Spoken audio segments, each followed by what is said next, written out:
Restons debout un petit instant, pendant que nous rendons grâce à Dieu pour ceci. Courbons la tête. Ô Dieu, notre Père bienveillant et saint, nous sommes si heureux que tu sois un Dieu et un secours qui ne manque jamais au moment de la détresse. Nous te remercions pour ce que tu as fait pour nous.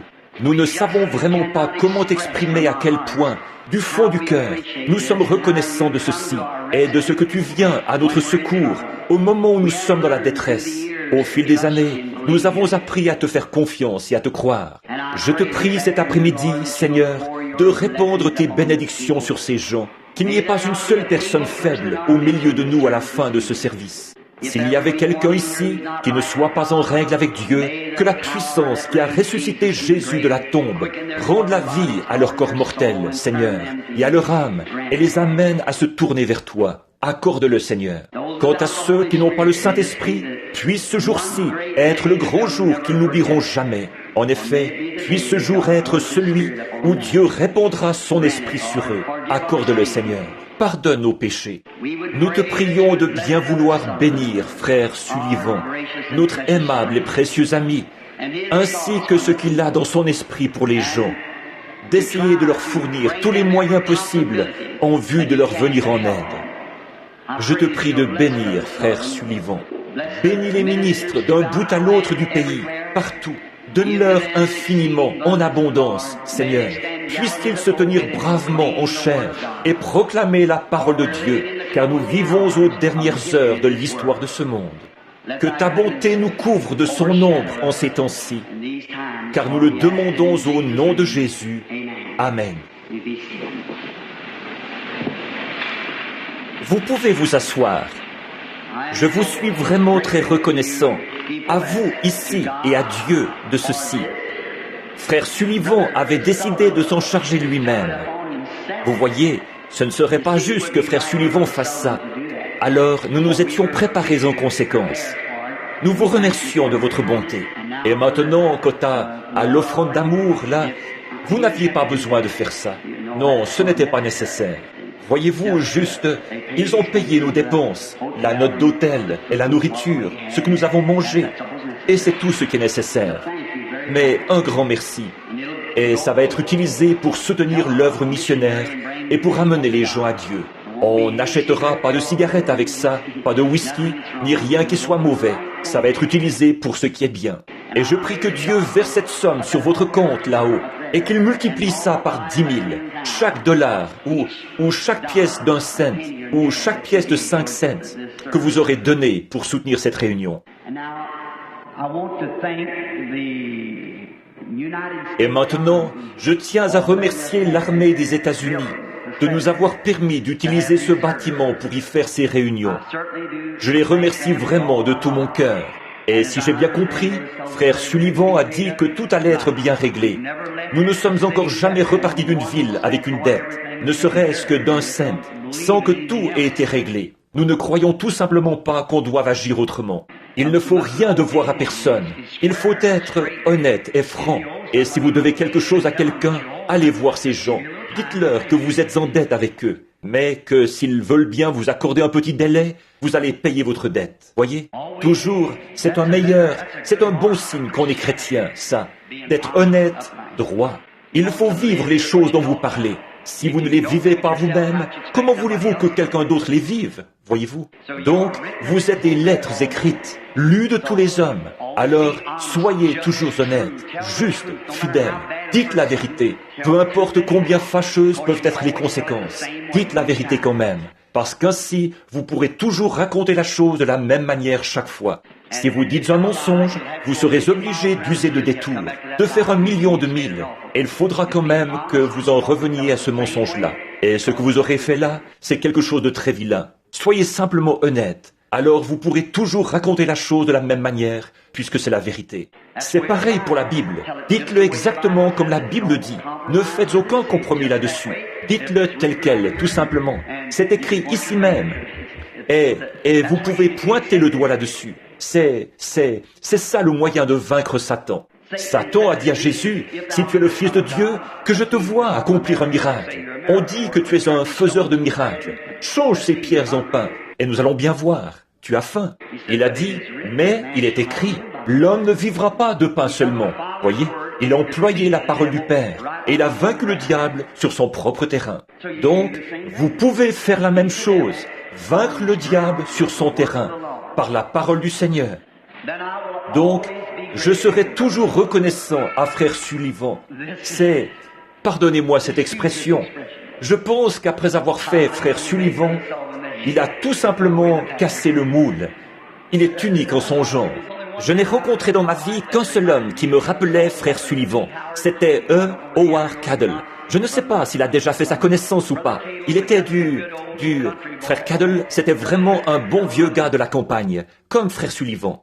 Il enfonçait ses mains dans ses poches, tellement que ses bretelles descendaient très bas, et il parlait avec la tête de travers. Il était tout simplement unique.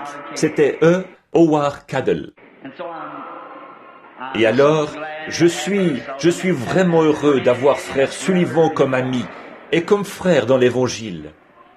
Et je prie que Dieu le bénisse et qu'il bénisse sa petite église ici, sa précieuse épouse, ses bien-aimés. Et à vous, les autres ministres qui sont ici, à vous et à ceux de votre assemblée, aux prédicateurs du plein évangile, je dirais ceci. Sur des petits points de détail de l'Écriture, il se pourrait que nous ne soyons pas d'accord les uns avec les autres. Je ne suis pas d'accord avec ma femme sur certains points. Savez-vous sur quoi? Elle aime la tarte aux pommes, et moi, j'aime la tarte aux cerises. Donc, nous ne sommes pas d'accord. Et je vais vous dire ce que je fais de la mienne. J'aime bien un bon morceau de tarte aux cerises chaude. Et ça ne me ferait pas de tort du tout en ce moment. Ensuite, je verse du beurre dessus. Et puis, je verse de la mélasse par-dessus. Et là, frère, on a vraiment quelque chose qui est digne d'être mangé. Ma femme a peur de ça. Je pense qu'elle a peur des calories. Peut-être bien qu'elle aimerait ça, mais vous savez comment sont les femmes. Elles ont peur, elles deviennent tellement maigres qu'en les piquant avec une aiguille, on peut les entailler jusqu'à l'os. Mais elles veulent encore maigrir. C'est dans leur nature, je pense. Alors, mais moi, j'aime bien ça. Bon, nous ne sommes pas d'accord là-dessus. Sur d'autres points, ça va bien entre nous. Mais vous voyez, nous ne sommes pas en parfait accord. Donc, nous pourrions constater la même chose, frère. Mais l'essentiel, c'est que nous mangeons de la tarte. C'est ça l'essentiel. Surtout sur le baptême du Saint-Esprit, sur la venue de Christ et sur les grandes doctrines évangéliques fondamentales de la Bible. Sur ces points-là, bien sûr, que nous marchons ensemble, la main dans la main. Comme un grand bloc de frères unis, sans barrière dénominationnelle, sans rien pour nous faire obstacle. Nous marchons en direction du calvaire, tous ensemble comme une grande armée. Si jamais je peux vous aider en quoi que ce soit, je le ferai volontiers. Et je suis sûr que vous me diriez la même chose. Et vous pouvez effectivement m'aider. Il y a une chose que vous pouvez faire, ça je le sais, c'est de prier pour moi. Que Dieu ne me laisse jamais faire fausse route. Je ne voudrais absolument pas faire fausse route. Je veux marcher droit. Je veux faire ce qui est bien. En effet, je suis conscient, comme frère Jack Moore me l'a dit une fois, il m'a dit, « Frère Branham, au jour du jugement, je ne voudrais pas être à votre place, avec toute l'expérience que vous avez. En effet, Dieu vous demandera des comptes pour beaucoup de choses. » Il a dit, parce qu'il vous a confié des millions de gens. Or, si je sais que j'aurai à me tenir là et à répondre de ces gens-là, alors quel genre d'évangile est-ce que je dois prêcher? Et avec quelle sincérité, puisque j'ai entre mes mains ceux qu'il s'est acquis par son sang. Et alors qu'il m'a donné un don sans l'ombre d'un doute, toute personne sensée saurait que ça ne peut venir que de Dieu. Et compte tenu de ça, si j'entraînais quelqu'un dans la mauvaise voie, rien que parce qu'un certain groupe dit quelque chose, Dieu me le ferait payer au jour du jugement. Mais quand j'ai eu la vision, il n'y a pas longtemps, et que j'ai entendu ces gens s'écrier, « Est-ce que vous avez eu votre brochure hier soir ?» La voix des hommes d'affaires, c'est bien. Et dans la vision, à un moment donné, on va la faire imprimer avec tous les détails, car elle n'y est pas au complet. Mais là, quand j'ai vu ça, et j'étais debout là-bas, tout comme je suis debout en ce moment, et je me voyais étendu là-bas sur le lit, et je regardais ma femme, et pourtant, j'étais debout ici en train de me regarder. Et il y avait ces gens qui étaient tout autour comme ça, Quand j'ai dit, est-ce que Paul devrait être jugé selon l'évangile qu'il a prêché? Oui, j'ai dit, j'ai prêché chaque parole exactement comme lui l'avait prêché. Et ces millions de gens se sont écriés, nous nous reposons là-dessus. C'est comme ça que je veux que ce soit. Quand je traverserai là-bas, voyez-vous, je veux que ce soit comme ça, exactement comme ça, exactement ce que Paul a dit. Je ne veux pas y ajouter quoi que ce soit, ni en retrancher quoi que ce soit. Exactement ce que la Bible dit, c'est exactement comme ça que je veux maintenir la chose, voyez-vous. Évidemment, quand on maintient cette position, alors les dénominations, de toutes parts, elles vont faire obstacle à cela. Et puis, souvent, les frères, ils pensent que je suis contre mes frères. Dieu sait que ce n'est pas ça, pourvu que lui, au moins, il sache ce qui est la vérité. Voyez? Ce n'est pas contre les frères que je suis, c'est contre le système qui nous empêche d'être des frères. Ce n'est pas la parole de Dieu qui nous empêche d'être des frères. C'est le système auquel nous adhérons qui nous empêche d'être des frères. C'est vrai? Alors, à quoi devons-nous nous en tenir? Tenez-vous à la parole, et Dieu attirera tous les hommes à elle. C'est vrai. Tenez-vous à ça. N'en faites jamais une organisation, ni une dénomination, mais gardez la chose selon Dieu et continuez simplement à avancer en gardant les yeux fixés sur le bout du chemin. Tenez ferme et Dieu accomplira le reste. Vous avez fait tant de choses pour moi et je l'apprécie. Maintenant, si je peux vous aider, soit en vous donnant un linge de prière ou quelque chose, bon, ne me demandez pas de répondre à des questions doctrinales. Parce que je n'ai aucune envie de le faire. Tellement de gens m'écrivent des questions sur le mariage et le divorce, et ainsi de suite, ce qui est un problème complexe dans l'Église. Je leur dis toujours de s'adresser, je dis, posez la question à votre pasteur. Des gens m'ont écrit des lettres ici, ils disaient, qu'en est-il de ceci, qu'en est-il de cela? Je renvoie la lettre, vous allez la recevoir. Consultez votre pasteur sur ces petits points, parce qu'après tout, c'est lui votre berger. Voyez-vous, c'est lui que Dieu a envoyé pour qu'il veille sur vous. Il se pourrait que nous ne soyons pas d'accord sur la question, et alors, ça mettrait la confusion dans votre Église. Et nous ne voulons pas ça. Non, non. Tout ce que nous voulons, c'est que vous cessiez de faire des choses qui sont condamnables, des choses qui ne sont pas selon la Bible, et que vous continuiez simplement à avancer en vous rapprochant de Dieu. Voyez? Et si on provoque des petites frictions et des choses du genre, ça perturbe l'Église, ça. Alors, j'aimerais mieux que ce soit votre pasteur qui vous parle du mariage et du divorce et de ces choses-ci et de ces choses-là, que ce soit lui qui le fasse. Lui aussi, il est le serviteur de Dieu et il a ce qu'il faut pour le faire. Vous vous souvenez du bon Samaritain qui avait trouvé un homme blessé? Il l'a conduit à l'hôtellerie. Ça, c'est l'Église. Il a donné 2 deniers à l'homme qui était là, en lui disant que s'il en fallait plus, il le lui paierait à son retour. Donc, il a 2 deniers. Il est capable de vous soigner s'il est un homme de Dieu. S'il est un homme de Dieu qui se tient à la parole de Dieu, il a ce que Dieu lui a donné. L'esprit et la parole. Pas vrai? Comment est-ce que nous devons adorer? En esprit et en vérité. Et la parole est la vérité. Pas vrai? Bon, encore une fois, un grand merci. Et maintenant, je suis extrêmement fatigué. Et très fatigué cet après-midi. J'ai l'intention de ne plus jamais loger à un hôtel aussi longtemps que je vivrai. Une grande saoulerie, et toute la nuit, ça claque les portes et ça crie, et les femmes... Oh, c'est bien simple. Je suis resté éveillé toute la nuit. Voilà tout. Et donc, j'ai l'intention de ne plus jamais descendre à un hôtel. J'irai à un motel. Je vais me procurer un camion pour pouvoir dormir dedans, sur le terrain, dehors quelque part. Je vais me procurer ça, me procurer une tente et un sac de couchage ou un endroit où je peux être seul quelque part. C'est vrai. Cette nation est tellement remplie de péchés. Ça n'a rien d'étonnant. Elle est ravagée, pourrie jusqu'à la moelle. Pas loin d'ici, ailleurs dans votre État. Ce n'est pas seulement dans cet État-ci, c'est partout. Pas loin d'ici, il y a quelques années, j'ai participé à un service religieux, ici, dans cet État, dans une grande ville. Et ce soir-là, un groupe religieux, une église orthodoxe, qui comptait des adolescents, avait fait une convention. Jamais j'ai été en Afrique, j'ai vu des pratiques vaudou et tout, et je n'ai jamais rien entendu de semblable. Et le lendemain matin, je ne peux pas tout vous raconter. Nous avons un auditoire mixte. Par terre, il y avait des actes immoraux qui s'étaient passés là. Des bouteilles de whisky partout. Et ces jeunes-là, garçons et filles, avaient passé toute la nuit ensemble dans la même chambre. Et le lendemain matin, le Saint-Père était là. Et il venait se prosterner devant lui, comme ça, au nom de Jésus-Christ. Est-ce que je suis devenu fou? Qu'est-ce qui m'arrive? Je ne peux tout simplement pas supporter ces choses-là. Ça, c'est quelque chose qui me bouleverse terriblement, de voir ces choses. Est-ce que c'est ça qui doit représenter mon Seigneur Jésus? Une partie de débauche, une saoulerie, ou des objets immoraux là, dont il s'était servi, les jeunes hommes et les jeunes femmes, il y en avait par terre et dans les corbeilles à papier, et des bouteilles et... Oh, miséricorde! Est-ce qu'on peut appeler ça le christianisme? Ce n'est pas étonnant que le monde soit dans un état de péché. Eh bien, qu'est-ce que le pécheur dit quand il regarde ça? Ils étaient des milliers. Ces jeunes filles, tellement ivres qu'elles pouvaient à peine se tenir debout. Elles ont passé la nuit dans la chambre avec ces garçons, et ça racontait les pires cochonneries que vous ayez jamais entendues de toute votre vie. Je mettais les oreillers sur ma tête, comme ceci, pour essayer de dormir. Dans les couloirs, ivres, et ça courait partout dans les couloirs. Des gens religieux. Bon, je peux m'attendre à ça de ces gens qui sont pécheurs, comme ceux qui se donnent le nom de sportifs, là, qui jouent au bowling.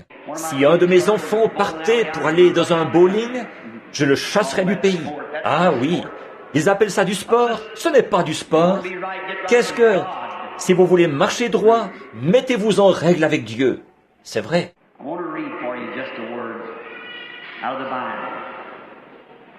Je voudrais vous lire une petite parole de la Bible. Vous trouverez ça, ces quelques paroles que je voudrais lire ici comme texte. Il se trouve au chapitre 17 de 1 Roi au verset 1er.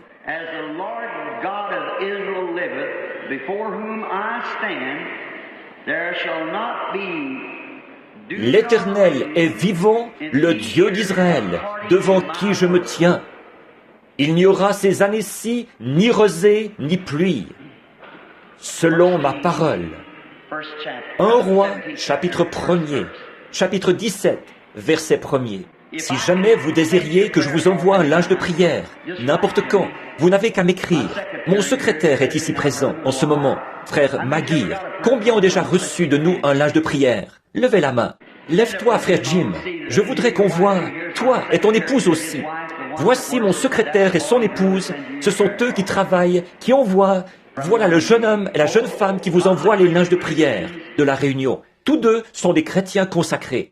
Et la voix, cette petite voix douce que vous entendez au téléphone quand vous m'appelez, c'est celle de cette jeune femme qui est assise là, son épouse. Son père, sa mère et d'autres sont ici parmi nous aujourd'hui. Et elle est bien aimée tout autour. Alors, et puis, vous connaissez mon secrétaire de mission, Monsieur Mercier, frère Léo Mercier. Il est ici quelque part. Et frère Jean Gaude. Et donc, si jamais vous désiriez que nous vous envoyions un linge de prière, ou s'il y a quoi que ce soit que nous puissions faire, priez pour vous au téléphone, tout ce que nous pouvons faire, nous le ferons.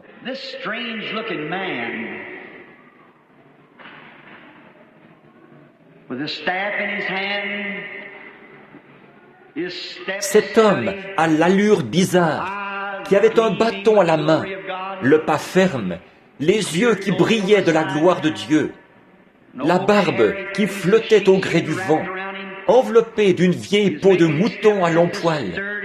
Il avançait d'un pas très énergique, en descendant la route qui menait à Samarie.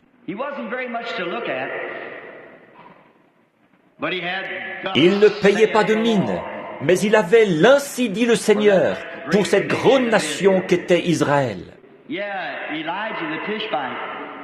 Oui, Élie le Tishbite, un prophète du Seigneur.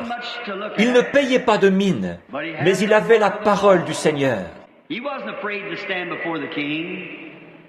Il n'avait pas peur de se tenir devant le roi, car il avait été en présence de plus grand que le roi. Il avait été en présence de Jéhovah. C'est pourquoi il savait à quoi s'en tenir. Et quand il s'est présenté devant le roi, il n'a pas bégayé et bafouillé. Il savait de quoi il parlait. Il a pu dire au roi, « Ainsi dit le Seigneur, le Dieu d'Israël. Il n'y aura ni pluie, ni rosée, tant que je ne l'aurai pas ordonné. » Pourquoi est-ce qu'il a dit ça? Tant que je ne l'aurai pas ordonné. Sinon, à ma parole. Parce qu'il avait la parole du Seigneur.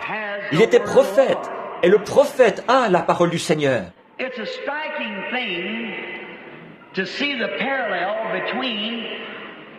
C'est frappant de voir la similitude qui existe entre l'Israël de l'Ancien Testament et l'Amérique d'aujourd'hui. Toutes les deux ont été de grandes nations. Toutes les deux avaient été fondées et leur peuple était venu là-bas par suite de persécutions religieuses.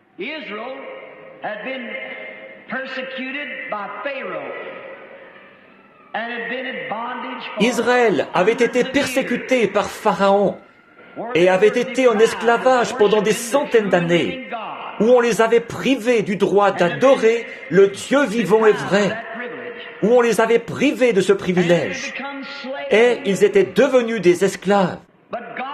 Mais Dieu leur avait fait la promesse dans sa Bible ou dans sa parole et par ses prophètes qu'il allait leur donner un pays. Et ils étaient entrés dans ce pays. Ils avaient chassé les habitants de ce pays. Et ils avaient pris possession de leur héritage. En effet, Dieu avait fait ça dans un but.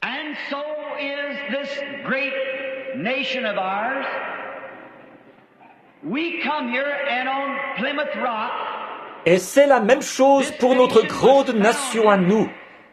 Nous sommes venus ici et au rocher de Plymouth, cette nation a été fondée sur la liberté de religion.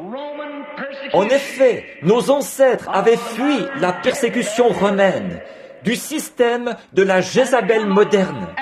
Et ils étaient venus ici et ils avaient subi beaucoup de grandes persécutions et de martyrs sous ce faux système de Jézabel. Et selon la Bible, Apocalypse chapitre 13, Dieu leur avait promis une oasis et un lieu, car la femme avait été emportée au désert où elle était nourrie pendant un temps, du temps et la moitié d'un temps. Dieu avait fait cette promesse à l'Amérique ou à l'Église, à la femme, qu'elle viendrait dans ce pays-ci. Avez-vous remarqué, Apocalypse 13, toutes les autres bêtes étaient montées de la mer, des eaux. Dans Apocalypse 17, il est dit, les eaux que tu as vues, ce sont la masse et les foules de gens. Toutes les autres bêtes étaient montées de l'eau, de la masse et des foules de gens. Mais quand les États-Unis sont montés, celle-là est montée de la terre, où il n'y avait pas de gens. Et souvenez-vous, quand celle-là est montée, elle était semblable à un petit agneau. Or, l'agneau a 2 cornes, qui sont le pouvoir civil et le pouvoir ecclésiastique. Mais une fois qu'ils se sont unis, souvenez-vous, alors cet agneau a parlé comme le dragon l'avait fait avant lui. Et le dragon, c'était Rome. Quand le dragon se tint devant la femme, afin de dévorer son enfant dès qu'elle l'aurait enfanté, le dragon rouge, qui est-ce qui s'est tenu devant la femme, Israël, afin de dévorer son enfant dès qu'elle l'aurait enfanté, et qui a lancé une persécution et tué tous les enfants de 2 ans ou moins?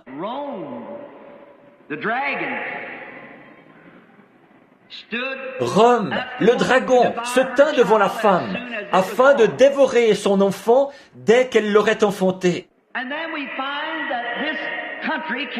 Et alors, nous voyons que ce pays, quand il était formé, c'était un pays libre, et qui, il avait un agneau, c'est-à-dire l'agneau de Dieu.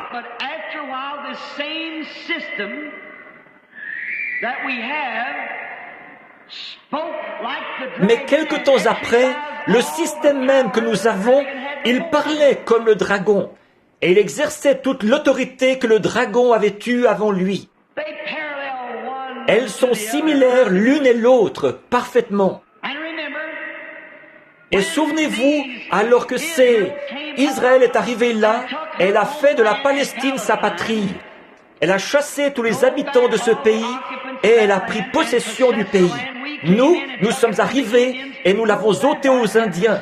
Nous les avons chassés et nous avons pris possession du pays. Il y a une raison pour laquelle Dieu a fait ça. Dieu allait montrer au monde ce qu'il pouvait faire avec une petite bande de gens qui voulaient avoir la liberté, et la liberté de religion pour pouvoir servir Dieu. Qu'est-ce qu'Israël a accompli grâce à ces choses? Il a fait d'Israël la nation la plus puissante du monde. Elle est demeurée jusqu'à ce qu'elle abandonne la volonté de Dieu. Qu'est-ce qu'il a fait de l'Amérique? Il a fait d'elle la nation la plus puissante du monde. et ce jusqu'à maintenant où elle abandonne la volonté de Dieu. Tout à fait similaires l'une et l'autre.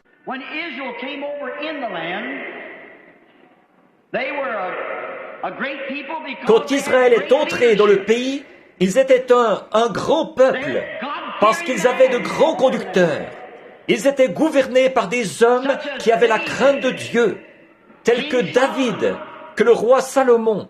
Le monde entier les craignait, et ils ont joui du privilège de ne pas avoir de guerre, de ne pas avoir d'ennui, et de vivre sous la puissance de Dieu, à tel point que des gens venaient des quatre coins du monde connus d'alors pour les visiter. Dieu leur avait donné un don de discernement. Ce don était en Salomon.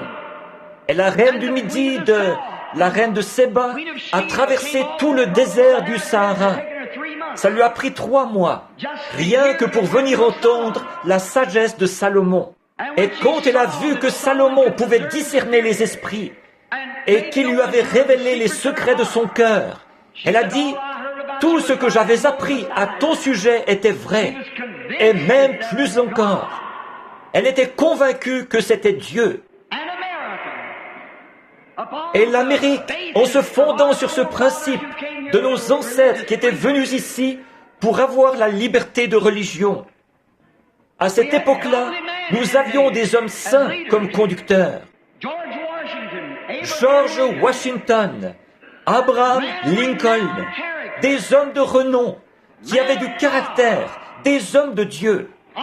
En ce temps-là, l'Amérique était l'Amérique.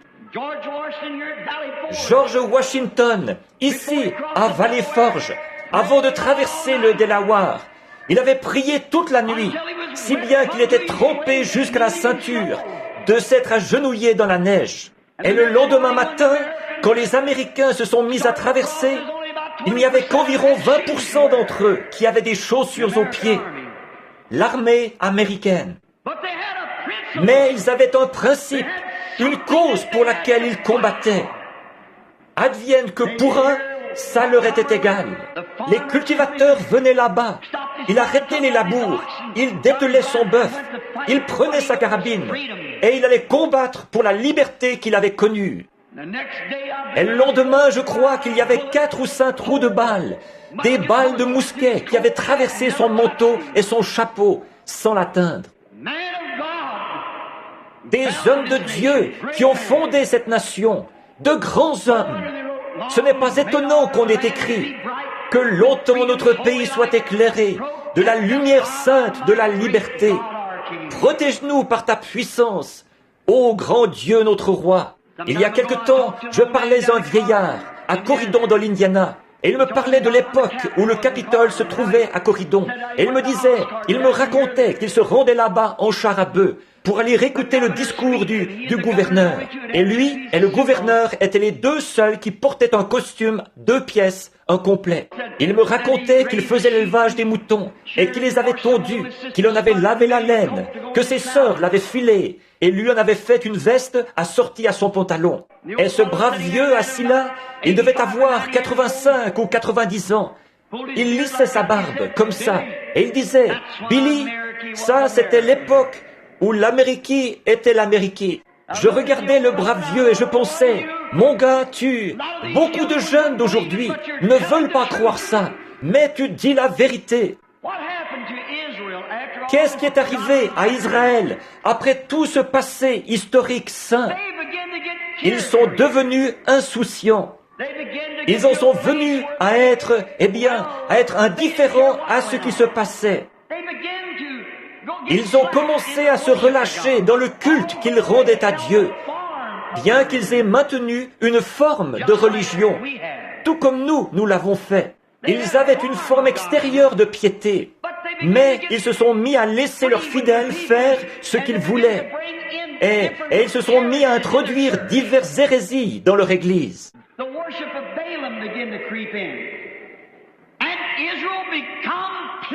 Le culte des Baals a commencé à s'infiltrer.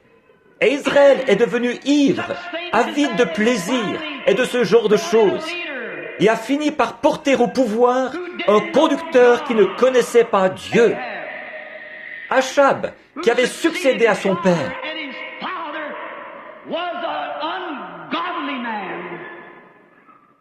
Et son père était un impie, un homme riche, mais un impie. Et il a commis tous les péchés, plus de péchés que tous ceux qui l'avaient précédé.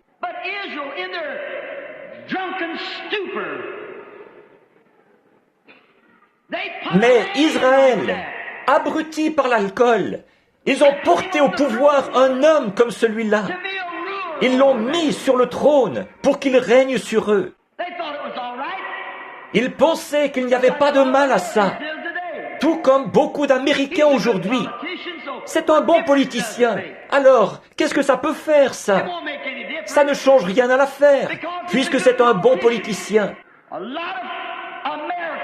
Beaucoup d'Américains, beaucoup trop, ont vendu leur droit d'aînesse comme Américains. Et ils disent, qu'est-ce que ça peut faire, ça? Pourvu qu'on reçoive du gouvernement quelques dollars de plus et qu'on ait de quoi vivre. Ils ont renié leurs principes à cause de leur ventre et à cause des convoitises et de la soif d'un monde rempli de péchés. Et ils ont oublié le but même pour lequel nous avons débarqué au rocher de Plymouth. Ils ont oublié notre patrimoine et sont allés trahir tout ça pour suivre la foule avide de plaisir. Ce qui est arrivé du temps d'Israël est arrivé de même aujourd'hui. L'Amérique a suivi la même voie, s'est engagée exactement dans le même sentier. Le plaisir. Au bout de quelque temps, le gouvernement donnait son appui au péché, pourvu qu'on ait une synagogue. Qu'est-ce que ça peut faire, ça? C'est exactement ce que l'Amérique a fait. Et nous avons commencé à nous organiser et à former des petits groupes avec plus de péchés et encore plus de péchés. Si seulement nous étions restés fidèles aux vrais principes pour lesquels nous avons débarqué ici. Le péché a commencé à s'infiltrer dans les églises, tout comme c'était arrivé à cette époque-là. Les femmes ont commencé à se couper les cheveux, à porter des vêtements indécents, et chaque année, c'est un peu plus court. Et les hommes ont commencé à faire ceci, cela et autre chose, à jouer aux cartes et à jouer au loto dans l'église. Et ils sont tout aussi mondains que l'étaient, avides de plaisir, abrutis par l'alcool. Les ministres qui sortent du séminaire avec un diplôme, et l'évêque qui dit « Mes garçons, prêchez ce que vous voudrez. Quant à moi, je crois que le sang de Jésus-Christ a séché il y a 1900 ans. » On en est au point où l'Église n'est rien d'autre qu'une organisation, comme un club. Puissiez-vous ne jamais oublier cet après-midi. C'est devenu comme un club. Le monde a commencé à s'infiltrer. Les ministres se sont mis à faire des compromis. Exactement comme du temps d'Achab. Rempli de péché, pourri jusqu'à la moelle. Et ça a continué, sans relâche. Bien que Dieu leur ait envoyé un prophète après l'autre, et qu'il ait supplié les gens, et tendant sur eux ses compassions, ils ont quand même tourné le dos à cela. Ils ne voulaient en faire qu'à leur tête. Ils étaient Israélites, ils étaient libres, ils étaient une grande nation. Leurs ancêtres avaient fait ci et ça, David et Salomon. Ils pouvaient faire ce qu'ils voulaient. C'est exactement ce sur quoi nous nous appuyons. Exactement ça. Ce que Washington, ce que nos ancêtres, leurs convictions à eux. Mes frères, nous sommes à 1 million de milles de ces choses. Nos églises sont à 1 million de milles de ça. L'ancienne, l'église méthodiste d'aujourd'hui, par rapport à ce que l'église méthodiste était autrefois, ce que l'église pentecôtiste est aujourd'hui, et ce qu'elle était autrefois, ce que l'église baptiste est aujourd'hui, par rapport à ce qu'elle était autrefois. Si nous avions le temps de retourner en arrière et de parler de John Smith et de beaucoup des premiers réformateurs, John Smith a dit avant sa mort, il a dit, ce qui est terrible, c'est que les femmes méthodistes commencent à porter des bagues en or aux doigts. Les méthodistes. Qu'est-ce qu'ils diraient aujourd'hui en les voyant les cheveux coupés, le visage peinturluré et en short? C'est à cause du péché. Qu'est-ce que Dieu a fait en Amérique?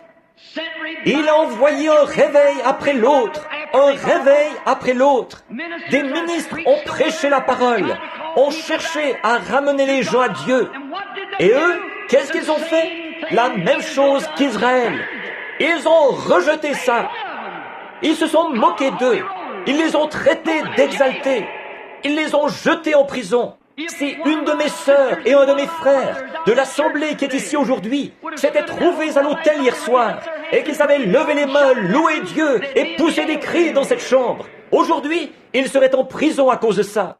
Mais une bande d'idiots, ivres, abrutis, des exaltés impies, eux, ils peuvent rester là à crier toute la nuit, et ivres, et jurer, et arracher les vêtements de sur les femmes, et se conduire n'importe comment, et tomber par terre, et crier toute la nuit.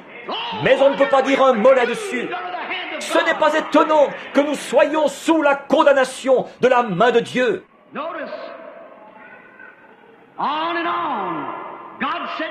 Remarquez, sans relâche, Dieu a envoyé des ministres, il a accompli des signes et des prodiges, il a démontré sa parole. Et dans la plupart des cas, beaucoup de membres modernistes du clergé ont rejeté ça et se sont moqués de chaque réveil. Par exemple, la prétendue Église de Christ et les autres, les jours des miracles sont passés. Ils font tout ce qu'ils peuvent pour bloquer ça, pour que ce petit reste de Dieu ne le reçoive pas.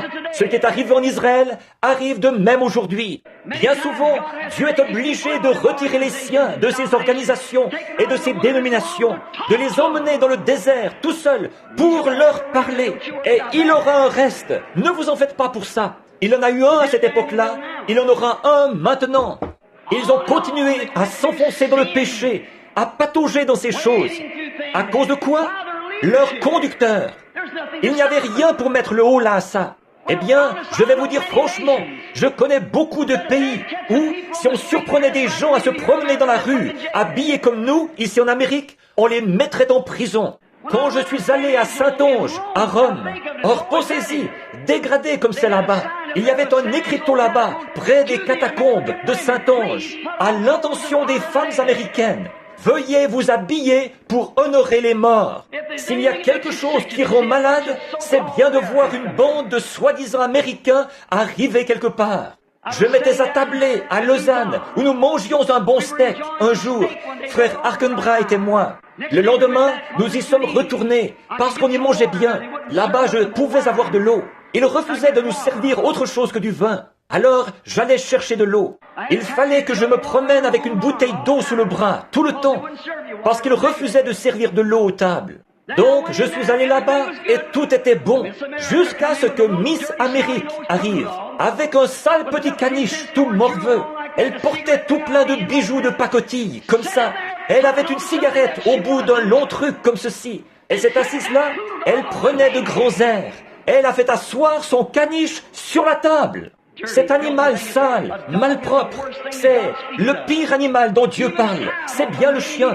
Même que la dîme du prix d'un chien ne peut même pas être payée dans la maison de Dieu. C'est comme la prostituée, la dîme d'une prostituée, dit la Bible. Et pourtant, voilà, elles vont pratiquer le contrôle des naissances et débourser presque $1000 pour une espèce de petit chien. Elle va le traîner partout et lui donner l'amour qu'elle aurait pour son enfant. Et alors, elle va pouvoir sortir toute la nuit et elle va pratiquer le contrôle des naissances. À quoi s'attendre si ce n'est au chaos? Il se pourrait que vous n'entendiez plus jamais ma voix, mais je veux que vous vous souveniez de ceci. Nous sommes à la fin. There we find what taken place. What did? Finally, the great hour come.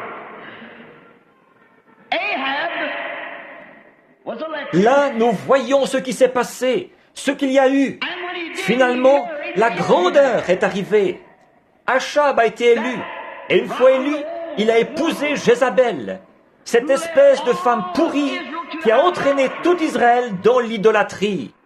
Et tout comme Israël avait fait à cette époque-là, eh bien, il fallait qu'il soit dans un état rétrograde pour laisser une chose pareille arriver dans leur nation. Les lois sont faites par le peuple et pour le peuple.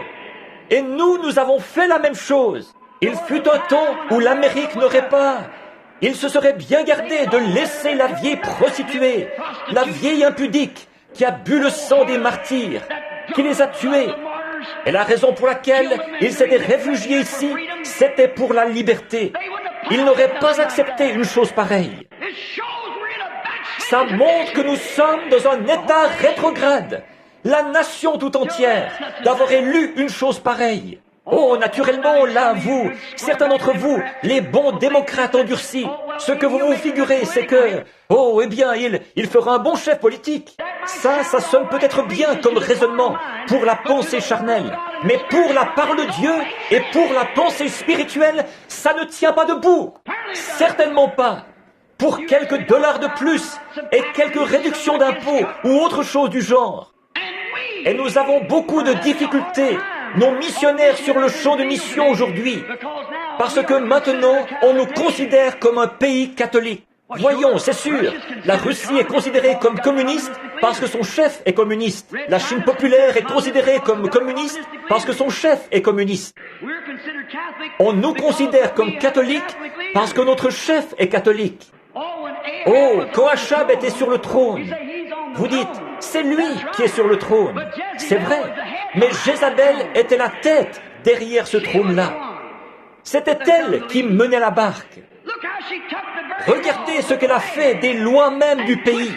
Elle les a déformées, et ce, à son propre avantage, et à cause de son avidité, amenant Achab à le faire, parce qu'elle était mariée avec lui. Et c'est la même chose pour notre chef aujourd'hui. Je ne dis pas qu'il n'est pas un homme sympathique, mais regardez ce qu'il y a derrière lui. La prostituée, la chose même pour laquelle nous sommes venus nous réfugier ici, pour être l'Amérique. Les principes mêmes sur lesquels l'Amérique a été fondée. Nous, de notre plein gré, nous avons élu une chose pareille. Maintenant, vous voyez pourquoi on va bientôt arrêter ma voix. Mais quelqu'un aura été mis au courant. Oui, pourquoi?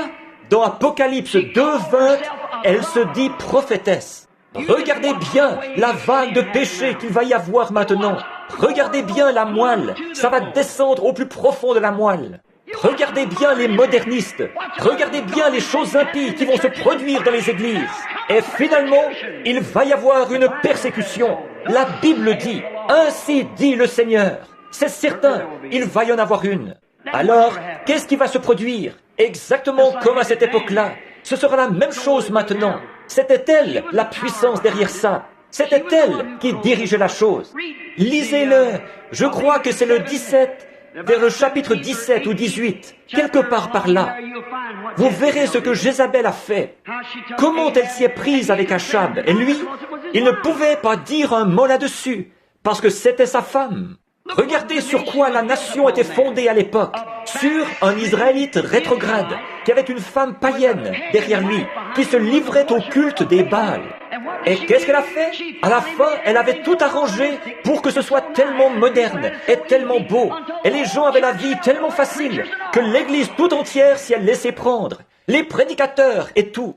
Élie n'a-t-il pas dit, « Seigneur, il ne reste plus que moi ». Et ce qui est arrivé à l'époque correspond à ce qui arrive aujourd'hui. Ils avaient tous peur de dire quoi que ce soit. N'est-ce pas tout à fait pareil aujourd'hui? Ils avaient peur d'en parler. Donc nous voyons qu'ils avaient vraiment une conduite relâchée, qu'ils se conduisaient un peu n'importe comment. Ils s'enivraient, ils faisaient toutes sortes de choses déplacées. Ils étaient avides de plaisir et tout le reste, exactement comme ça se passe aujourd'hui. Jézabel qui déformait les Écritures, qu'est-ce qu'elle? Ou les lois, comme Jézabel les déformera. Souvenez-vous, Jézabel, elle se dit prophétesse pour subjuguer le peuple. Et elle dit être la seule voix de Dieu sur terre. Elle fera croire ça à la pensée charnelle, aussi sûr que 2 et 2 font 4. On instaurera le culte d'une femme aux États-Unis, et ce sera celui de Marie. Je l'ai vu, 1931. 7 choses se sont produites. Je l'ai ici même sur papier, avec moi. J'ai écrit ça en 1931, alors que j'ai dit le président actuel, Franklin D. Roosevelt, Il entraînera le monde entier. Il contribuera à précipiter le monde dans une guerre. On n'avait pas encore eu la guerre, c'était durant la dépression. J'ai dit, de plus, et ma mère, une démocrate endurcie, elle m'a foudroyé du regard quand j'ai dit ça. J'ai dit, peu m'importe qu'il soit républicain, ou qu'il soit socialiste, ou quoi qu'il soit, ceci, c'est ainsi dit le Seigneur. Et j'ai dit, et c'est ainsi qu'ils ont accordé aux femmes le droit de vote. Et quand ils ont fait ça, ils ont amené la plus grande disgrâce que cette nation ait jamais amenée. Et j'ai dit, un jour, ils vont le payer cher. Et c'est ce qu'ils ont fait à la dernière élection. Voilà ce qu'il a élu, les femmes. Et vous, les précieux gens de couleur, du Sud, regardez comment vous avez voté. Vous dites, vous ne devez pas dire ça du haut de la chair. Oh, mais si, c'est la parole de Dieu. Alors que la tache d'Abraham Lincoln, celui qui vous a libéré, est exposée là-bas, dans ce musée, sur la robe d'une femme. Et vous vendez votre droit d'aînesse. Honte à vous.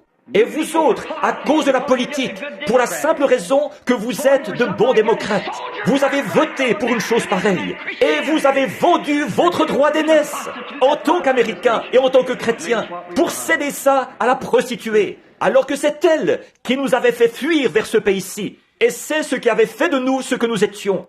Vous voyez comment elle s'est infiltrée? Très doucement. Et maintenant, la voilà sur le trône. Bien sûr, le trône de la Maison Blanche. Regardez bien, déjà, avez-vous vu l'autre jour la question des écoles catholiques et des écoles protestantes? Fournir une aide financière aux écoles catholiques, mais pas aux écoles protestantes. Voyez? Oh, frère, attendez-vous à une vague de toutes sortes de choses qui vont déferler maintenant. Remarquez, et quand ils ont fait ça, regardez ce qui s'est passé. Tout ce péché qui s'accumule, ils en sont arrivés là, et ils ont entraîné la nation dans ce genre de démarche chancelante. Il y a quelques années, quand les pentecôtistes sont apparus au début, c'est ce qui a sauvé la nation. Il y a quelques années, quand Al Smith allait se présenter, l'Amérique avait fait preuve de plus de jugement à l'époque. Mais les pentecôtistes sont devenus tellement mondains, ils se sont laissés embarquer et ils ont vendu les droits qu'ils avaient en tant que chrétiens à la politique. Et ils font passer la politique avant la Bible. Oh là là! Maintenant, un petit instant, et vous allez voir à quoi tout ça va aboutir. Alors, nous voyons que ce qu'ils ont fait et les choses qu'ils ont faites, nous voyons que ça correspond parfaitement à ce qu'on a ici. Le péché partout. Jézabel est arrivée, elle a charmé tout le monde. Et remarquez, finalement, elle s'est mise à bâtir de grands temples au Baal. Pas vrai? Et les prêtres de Baal affluaient de partout pour entrer dans ce lieu. Et ils ont commencé à contaminer le pays avec le culte des Baals. Regardez comment ils s'y sont pris. Regardez comment ils se sont infiltrés très sournoisement, rien que par les choses qu'ils ont faites. Regardez où ils en sont aujourd'hui. Regardez le catholicisme qui gagne du terrain, et gagne du terrain, et gagne du terrain. Ils y entrent par des mariages. Ils brisent, là, exactement ce que Daniel avait dit qu'il ferait. Le fer et l'argile ne s'allieraient point, mais ils mélangeraient les semences les uns avec les autres. Ils briseraient. Toute protestante qui épouse un catholique doit élever ses enfants dans la foi catholique. Toutes ces choses, ils se marient, ils font des croisements comme ça, si bien qu'on en est au point où ils se sont infiltrés partout aux États-Unis. Qu'est-ce que nous allons faire en tant que missionnaires, nous qui allons au loin, pour libérer les gens, en Amérique du Sud et dans toutes les régions du monde? Tommy Osborne et les autres, nous essayons de faire sortir les gens de ce paganisme. Et ils peuvent nous montrer du doigt, nous répliquer que c'est nous qui avons élu notre chef et que c'est pareil. Qu'est-ce qui va arriver à ce monde? Ça devrait secouer toutes les personnes qui sont ici. Qu'est-ce que nous allons répondre à ça? Qu'est-ce que le missionnaire va dire quand ils disent « Vous venez ici pour nous libérer de ceci », alors que c'est justement à ça que votre propre peuple a accordé le pouvoir, a mis sur le trône? Comment est-ce que nous... Regardez en arrière, dans les pages de l'histoire. Faites un examen rétrospectif. Voyez si ce n'est pas absolument anticonstitutionnel, presque, une telle situation. Ils n'auraient pas fait ça il y a des années. Mais voyez-vous, nous avons vendu les droits que nous avions en tant que chrétiens à la politique. Et c'est comme ça que le diable s'est infiltré. Tout ce qu'il était, c'était l'homme de paille de Jézabel. Et tout ce que celui-ci sera, c'est un homme de paille, rien de plus. Il ne le fera pas lui-même, mais c'est le système qui est derrière lui qui va le pousser à ça.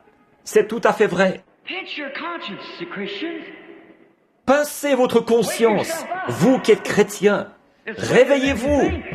Il est plus tard que vous le pensez. L'état dans lequel nous sommes, l'état dans lequel eux, ils étaient, et comment ils s'étaient relâchés. Combien le cœur rempli d'amour de Dieu a dû s'écrier, pleurer, quand il a vu ces missionnaires. Il avait fait d'eux un exemple. Toutes les nations venaient de partout, parce que Dieu les avait bénis. On voyait qu'ils étaient dans l'unité, qu'ils servaient Dieu spirituellement. Et alors de penser qu'ils désiraient tant les voir retrouver leur premier amour et faire ce qui est bien. Mais ils continuaient toujours à s'éloigner et à s'éloigner et à s'éloigner jusqu'à ce que finalement Jézabel s'introduise. C'est exactement ce que nous avons fait. Nous avons dévié des principes de Christ. Quand Dieu a envoyé ses ministres d'un bout à l'autre de la nation, ceux-ci prêchaient la sainteté, les pèlerins de la sainteté, les nazaréens, les pentecôtistes. Revenez à Dieu, revenez à Dieu. Et les églises vraiment établies de longue date ont simplement ri et se sont moqués d'eux. Beaucoup de ces croyants modernistes, eh bien eux, ils condamnaient tout ce que ces hommes faisaient. Et ils déclaraient que c'était du diable. Qu'est-ce que cela a eu pour conséquence? Alors l'Église a commencé à écouter ça. La plupart des gens ont commencé à écouter. Et ça n'a pas tardé. Si les catholiques peuvent porter ce genre de choses, les protestantes aussi. Si l'Église catholique peut faire ceci, l'Église protestante aussi. Et si les méthodistes le peuvent, alors qu'en est-il des baptistes? Et si les baptistes le peuvent, alors qu'en est-il des pentecôtistes?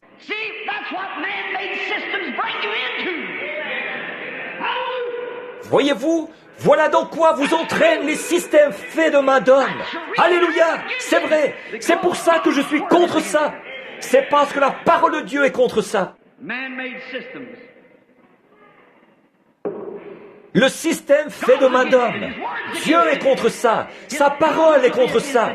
Ses prophètes seront contre ça. Ses vrais serviteurs seront contre ça.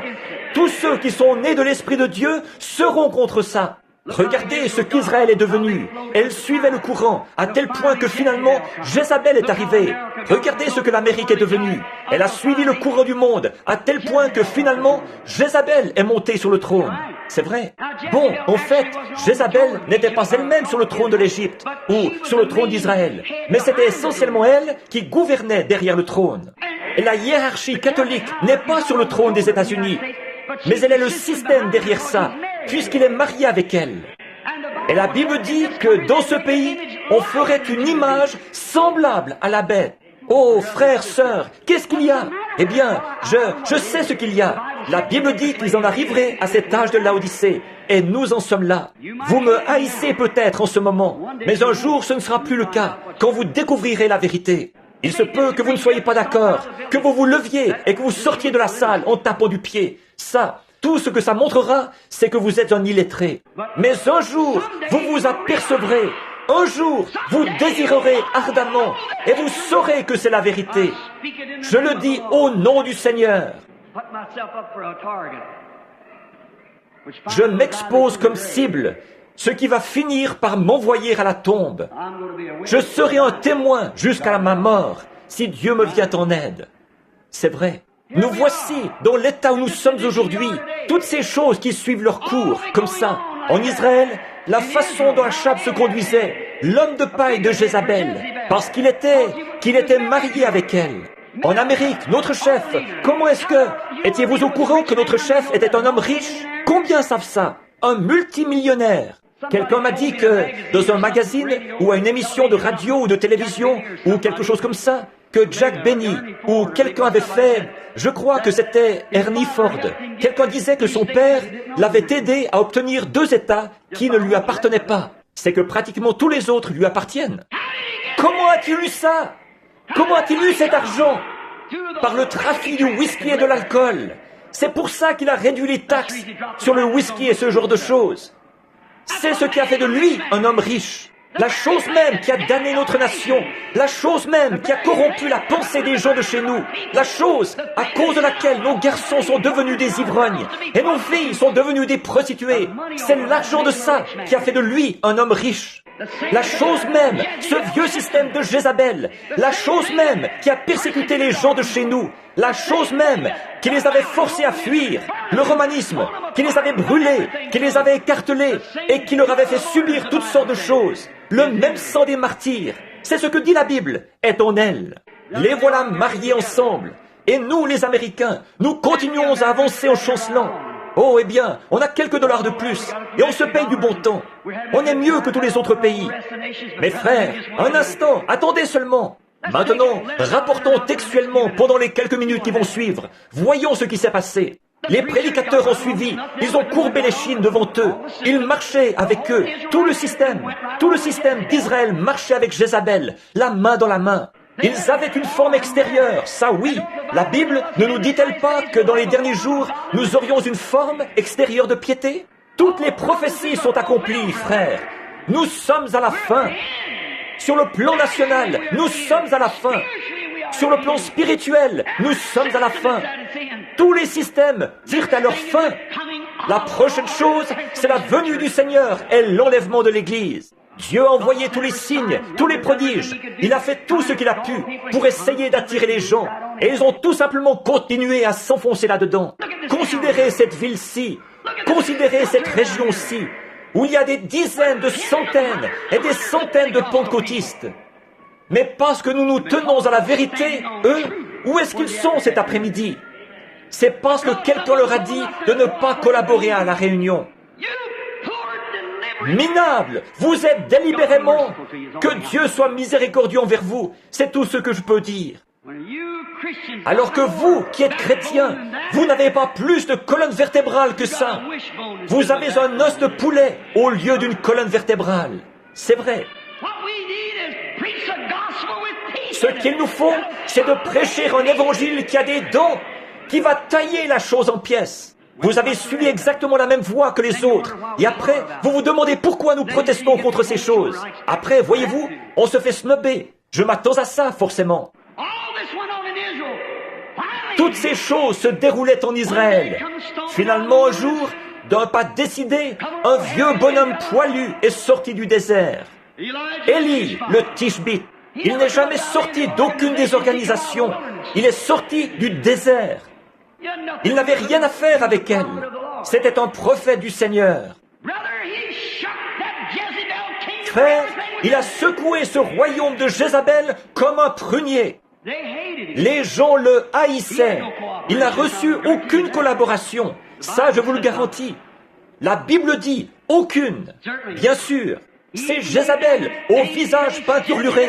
J'imagine qu'il les a mises en furie. Il a mis la cognée à la racine de l'arbre, comme Jean l'avait fait. Que les éclats volent où ils veulent, peu importe. Il l'a planté là-dedans quand même. Il a secoué la nation en leur montrant qu'ils étaient dans l'erreur et en essayant de les ramener à un Dieu vivant et vrai, de les ramener à sa parole, au lieu d'un culte à la Jézabel.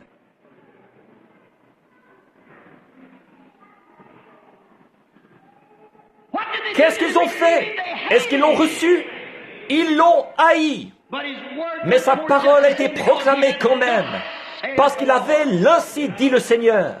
Dieu œuvrait avec lui, et il a démontré qu'il était un prophète loin, car les choses qu'il disait s'accomplissaient, et tout ce qu'il faisait prouvait qu'il était le prophète de Dieu.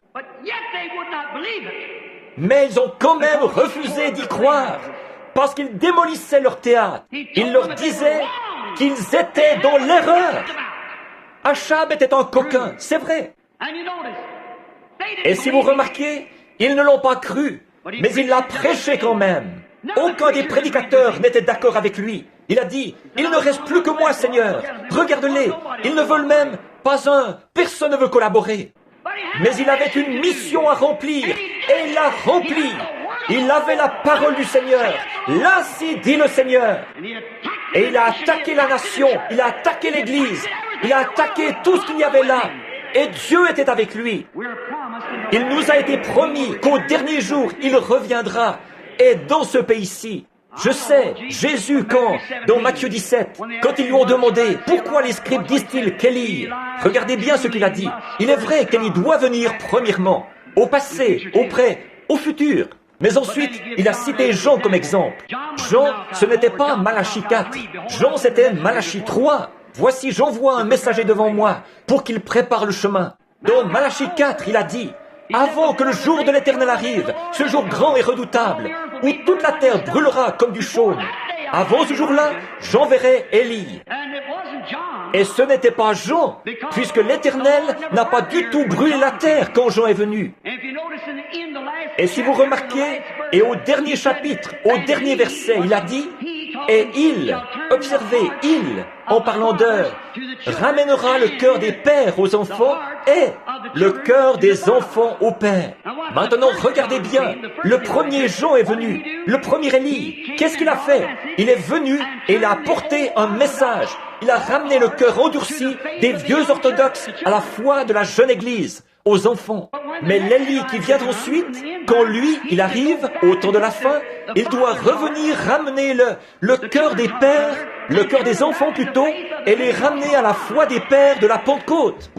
Vous voyez la différence? Il ne sera pas l'un de ces soi-disant, comme nous en avons aujourd'hui. Il retournera tout droit à Acte 2, et il repartira de là.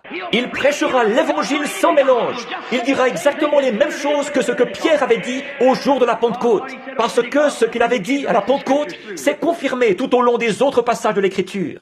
Quand Élie viendra, il ne fera pas toutes sortes de détours avec une quelconque organisation. Il haïra les femmes, comme Élie les haïssait, tout comme, ou les femmes corrompues, tout comme Jean les haïssait. Il sera amoureux des régions sauvages, tout comme eux l'étaient. Il n'épargnera personne. Nous attendons sa venue. Il viendra.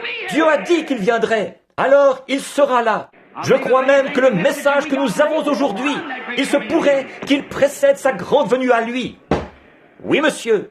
Il est en route, déjà né, tout comme Élie, qui a surgi tout à coup du désert. Il se fera connaître quelque part. Il prêchera Acte 2. Il ramènera la foi des vieux pères de la Pentecôte, tout droit, la foi des enfants de la Pentecôte, tout droit la foi des pères de la Pentecôte. Il retournera tout droit à Acte 2, à Acte 2, 38, et ainsi de suite, d'un bout à l'autre. Il apportera le vrai évangile sans mélange. Il n'aura rien à faire avec Jézabel et son système. Il sera un serviteur de Dieu. Assurément qu'il le sera. La Bible a dit qu'il viendrait. Il prophétisera et fera éclater son message en plein visage de ces Jézabel, exactement comme Élie l'avait fait au début, dans le cas d'Israël. Ils le haïront, ils ne collaboreront pas avec lui. Non, non, il viendra, Dieu l'a promis, il entrera en scène, il prêchera à l'Église élue, comme il était annoncé qu'il le ferait. Il secouera l'élu, il le débarrassera de ce qui est charnel, du monde et tout. Il le secouera pour qu'il soit bien tassé, il l'épurera, il rassemblera l'Église, un peuple. Je sais que vous dites, c'est ma dénomination. Frère, vous vous trompez. Jean est venu en tant que système composé d'un seul homme, afin de présenter un seul homme, Jésus-Christ.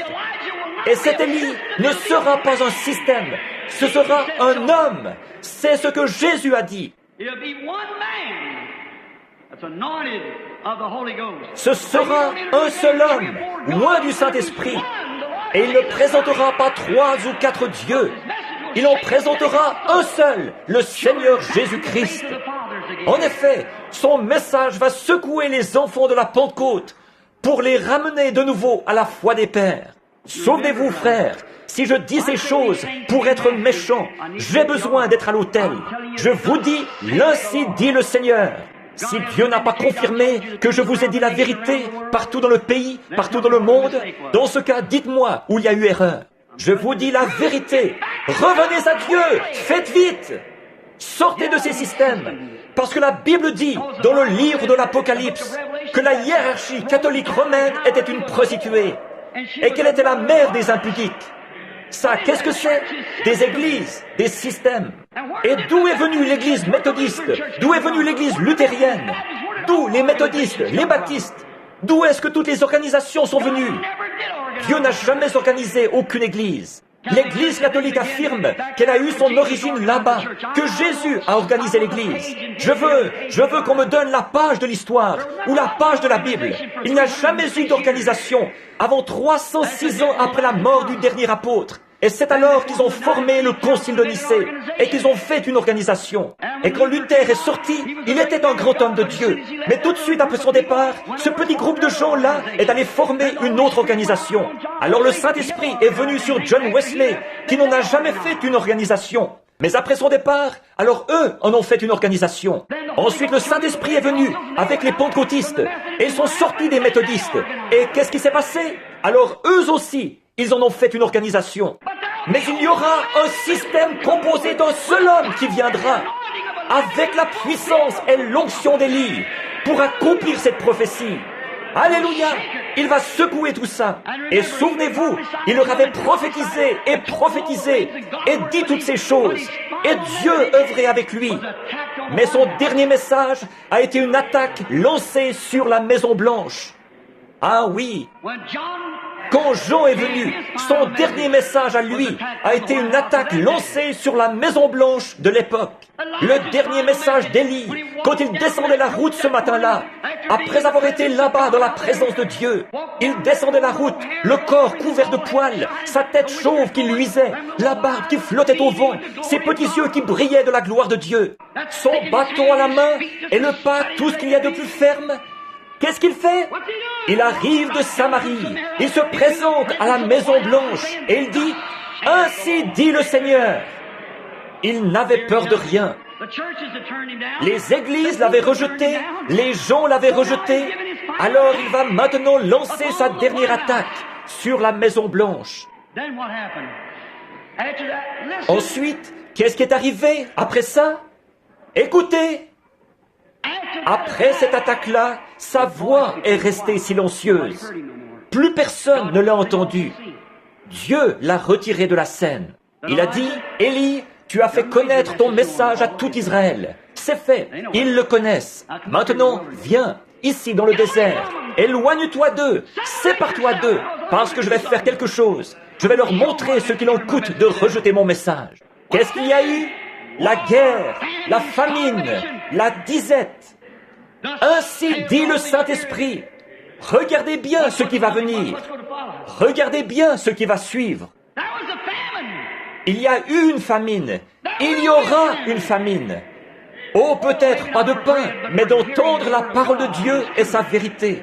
Toutes les églises entretiendront des relations sociales. Elles continueront à s'enfoncer là-dedans. Ce sera pareil. Et c'est comme si elles étaient déjà envahies par ça. Qu'est-ce qu'elle y a fait? Il a trouvé une source cachée, très haut dans la montagne, d'où il a eu l'eau de la vie, des révélations divines que Dieu lui a données, pendant qu'il était là-haut, sous la puissance de Dieu. Les révélations qui étaient une petite source cachée, pendant que tous les autres mouraient de faim. Que Dieu bénisse ses serviteurs, ses corbeaux. Ils lui ont apporté à manger pendant qu'il était isolé des gens. Et eux, ils étaient là-bas, affamés d'avoir un réveil, et avec tout ce qui se passait. On n'entend plus parler de ces réveils. Où est-il, ce vieux grincheux, qui est toujours en train d'attaquer nos organisations? Où est-il maintenant? Il ne savait pas. Il s'était retiré avec Dieu dans un endroit isolé, où il n'entendait plus sa voix. C'est là qu'ils ont commencé à voir. Quand Dieu envoie un message, qu'il le proclame aux gens, et que ceux-ci ne le reçoivent pas, alors il retire son serviteur, et l'envoie ses fléaux. La famine, la mort, spirituelle et physique aussi. Attendez-vous à une dépression, frère. Vous pensez avoir vu quelque chose. Attendez encore un peu. Vous n'avez encore rien vu. Vous pensez que vous mourrez d'envie d'avoir un bon réveil spirituel. Attendez encore un peu. Attendez seulement. Vous désirerez ardemment entendre la parole de Dieu et vous la réclamerez à grands cris. La Bible dit, il y aura une famine dans les derniers jours, a dit le prophète. Non seulement la disette du pain et de l'eau, mais d'entendre la véritable parole de Dieu. Cette voix restera silencieuse, quelque part dans le désert, cachée. Il a donné ordre aux corbeaux, ses serviteurs. Bénis soient ces oiseaux, ses serviteurs, qui ont maintenu la voix d'Élie en vie pendant la période où il s'était isolé de l'Église. Les corbeaux lui apportaient de la viande et du pain le matin, et de la viande et du pain le soir. Et il buvait à la petite source, pendant que tous les autres qui étaient là-bas, ils étaient privés de toute nourriture spirituelle et de toute eau spirituelle. Et puis un jour, après que le péché eut fait ses victimes, et que Dieu eut amené son peuple à fléchir les genoux, Jézabel avait mis la main sur tout. Elle s'était emparée de tout. Et elle le fera encore.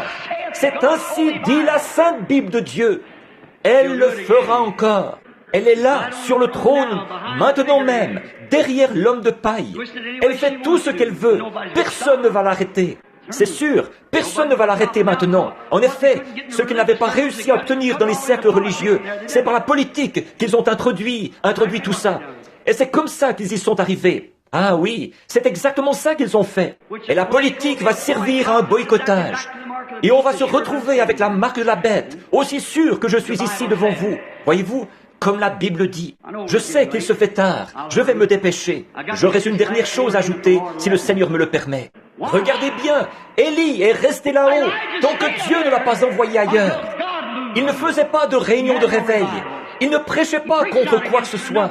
Il est simplement resté là-haut, seul avec Dieu, là-bas dans le désert, parce que c'était un homme du désert. Il avait grandi dans le désert. Jean aussi avait grandi dans le désert. Il est allé dans le désert, seul avec Dieu. Il a été enlevé à l'église, après avoir apporté son message. Et l'église avait rejeté cela, et rejeté cela. Finalement, comme les organisations ne voulaient pas agir, il s'est trouvé dans l'obligation de s'éloigner. Dieu l'a retiré de la scène. Il l'a emmené au désert. Il a dit, viens par ici. Ils ne m'ont plus écouté. Viens. Dans ce cas, je vais faire descendre mon jugement sur eux. Oh oui, il sera ici un de ces jours. Ouvrez bien l'œil. Alors, après les jours de sa prophétie, qu'est-ce qui s'est passé? L'Église dépérissait, la grande terreur de Jézabel, qui se les était tous appropriés. Elle les a tous engloutis. Elle se les était appropriés. Elle a construit des idoles et tout le reste. Mais un jour, de nouveau, Dieu l'a fait sortir de là. Le voilà qui sort. Écoutez bien maintenant, et ne vous fâchez pas contre moi. Ce que je suis en train de dire, c'est ainsi dit le Seigneur. Quand il en est sorti, qu'est-ce que Dieu a fait? Il l'a envoyé vers une veuve. Elle, dans le passé, un homme avait eu autorité sur sa tête, mais il a fallu la mort pour qu'elle soit libérée, et qu'alors elle puisse croire la parole du prophète. Avez-vous remarqué ça? Elle avait eu un mari qui la conduisait par-ci, par-là, dans l'une des écoles de là-bas. Mais pendant cette grande sécheresse, il avait été englouti. La mort l'avait emporté. Comme elle n'était plus liée à aucune organisation, elle était maintenant prête à écouter la parole du Seigneur. Une femme, ce qui signifie l'Église. Une veuve dont le mari, l'organisation était mort. Et elle-même, c'était tout juste si elle était encore en vie, pensait-elle. Et Dieu a dit, va vers elle maintenant, elle va t'écouter. Je le lui ai ordonné. Oh, parfois nous considérons, vous qui êtes un petit groupe, qui êtes si fidèles et qui faites tout ce que vous pouvez pour tenir des réunions, pour essayer de montrer aux gens que votre cœur est droit et que vous désirez qu'ils se mettent en ordre. Vous considérez que vous avez beaucoup de difficultés. Mais souvenez-vous, Dieu veille sur vous. Vous l'aimez, je sais que vous l'aimez. Sinon, vous ne seriez pas assis ici. Vous n'assisteriez pas à quelque chose comme ceci. Dieu veille sur vous, oui. Et à ce moment-là, comme son mari était mort, que son organisation était morte, alors elle était maintenant prête à écouter la parole du prophète. Alors, quand le prophète est arrivé à la porte et qu'il lui a demandé un peu d'eau, elle est allée lui en chercher. Ensuite, il a dit, apporte-moi une mesure de farine. Elle s'est retournée et elle a dit, l'Éternel est vivant, je n'ai que la quantité qu'il me faut, rien de plus. On aurait dit là qu'il avait été envoyé pour lui enlever le peu qu'elle avait. Mais c'était le contraire. Au moment où elle était prête à donner ce qu'elle avait pour soutenir la parole, Dieu l'a nourrie. Et si vous êtes prêts à donner la portion de l'esprit que vous avez, la portion de l'esprit que Dieu vous a donnée, pour soutenir la parole, alors Dieu vous gardera en vie. Alléluia. Oh, gloire à Dieu. Est-ce que vous le voyez, Église? N'allez pas penser que je déraisonne, ce n'est pas ça. Mais ce que vous avez, le peu de foi que vous avez en Dieu, la foi que vous avez, placez-la dans la parole, pas dans une organisation. Mettez-la dans la parole de Dieu. Il vous gardera en vie. À ce moment-là, elle était prête. Parce qu'avant ça, elle n'aurait pas pu. Il ne l'aurait pas laissé faire. Mais là, elle est prête. Va-t-elle le recevoir? Dieu envoie un prophète vers elle. Va-t-elle recevoir sa parole? Va-t-elle recevoir ce prophète? Oui, elle l'a reçu. Et il lui a dit, maintenant, le peu de vie que tu as, place-le ici, apporte-le-moi premièrement. Et qu'est-ce qui s'est produit?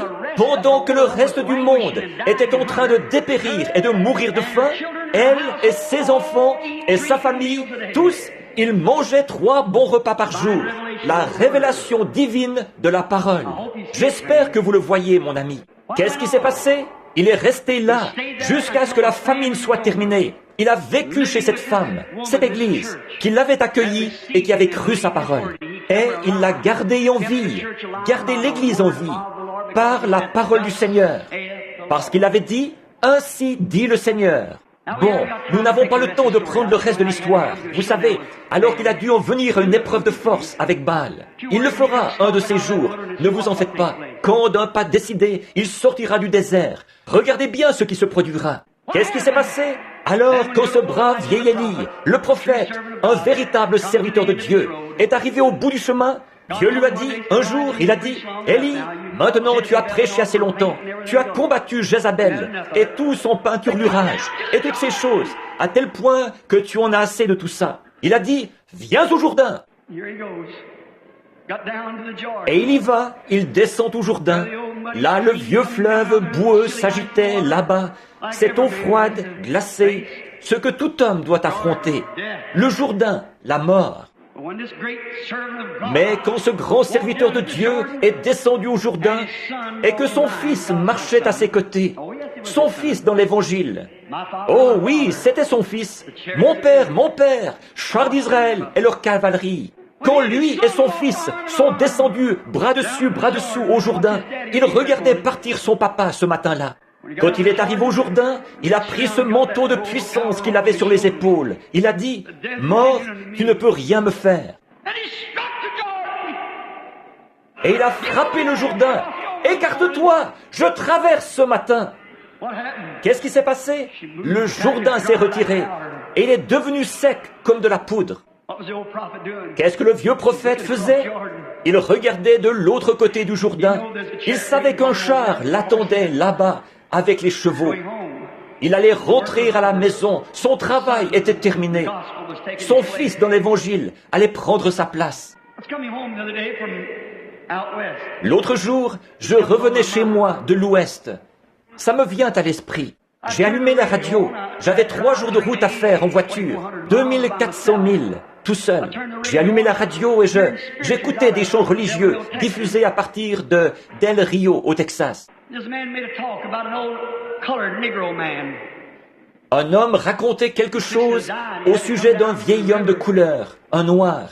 Il allait mourir et il devait descendre au fleuve. Il disait, « Ces pantoufles dorées que je vais porter pour me promener dans les rues pavées d'or. » Ce vieux noir avait prêché toute sa vie. Et le seul réconfort qu'il avait, auquel il pouvait penser, c'était son vieux banjo accroché au mur.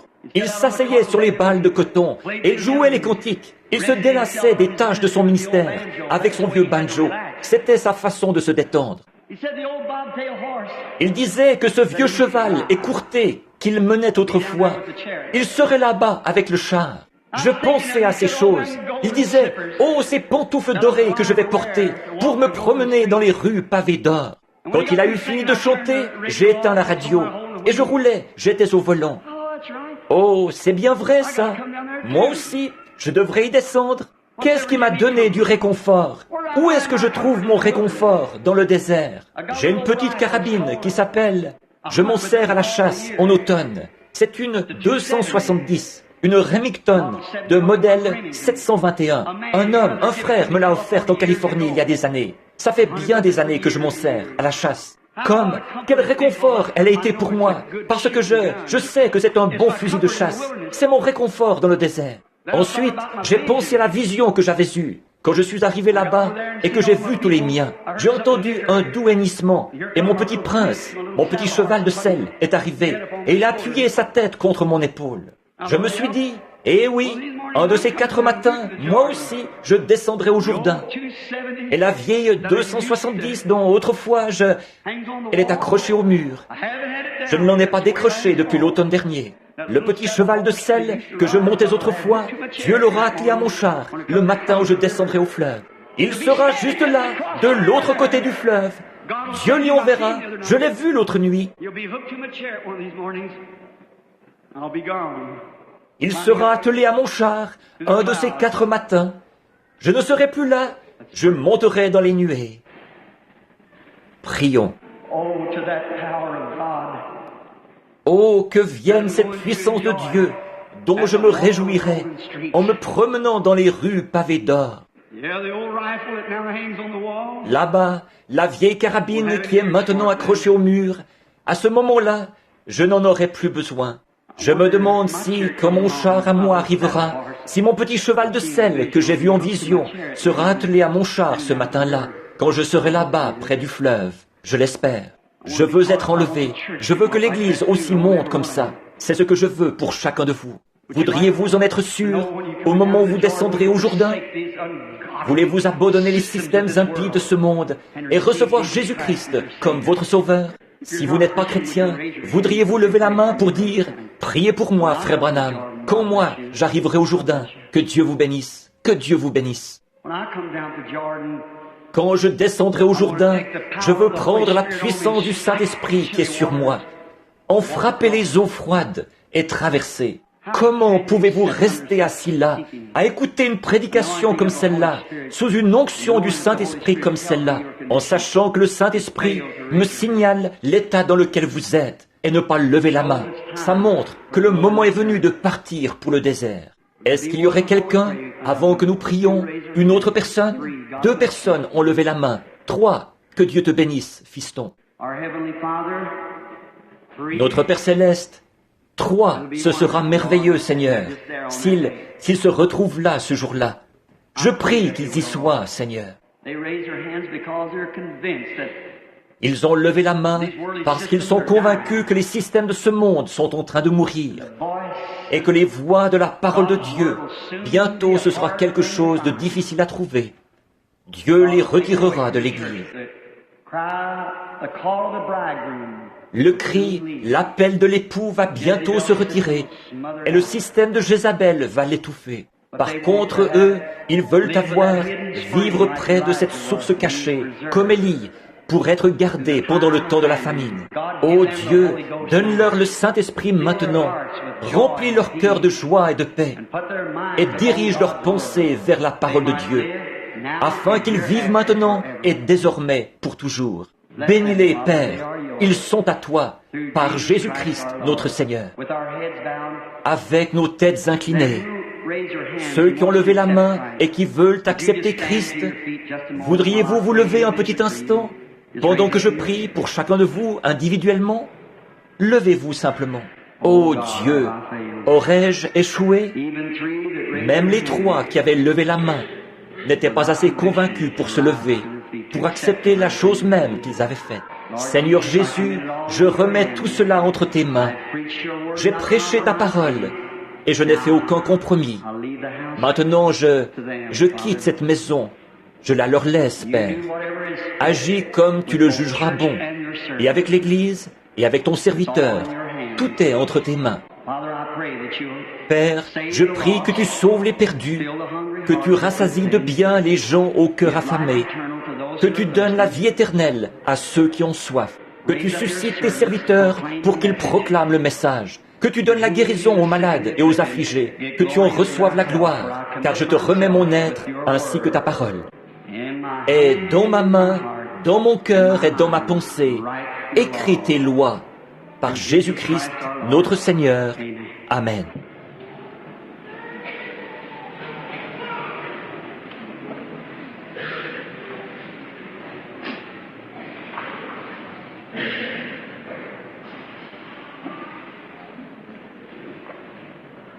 When I come to the river at the ending of days.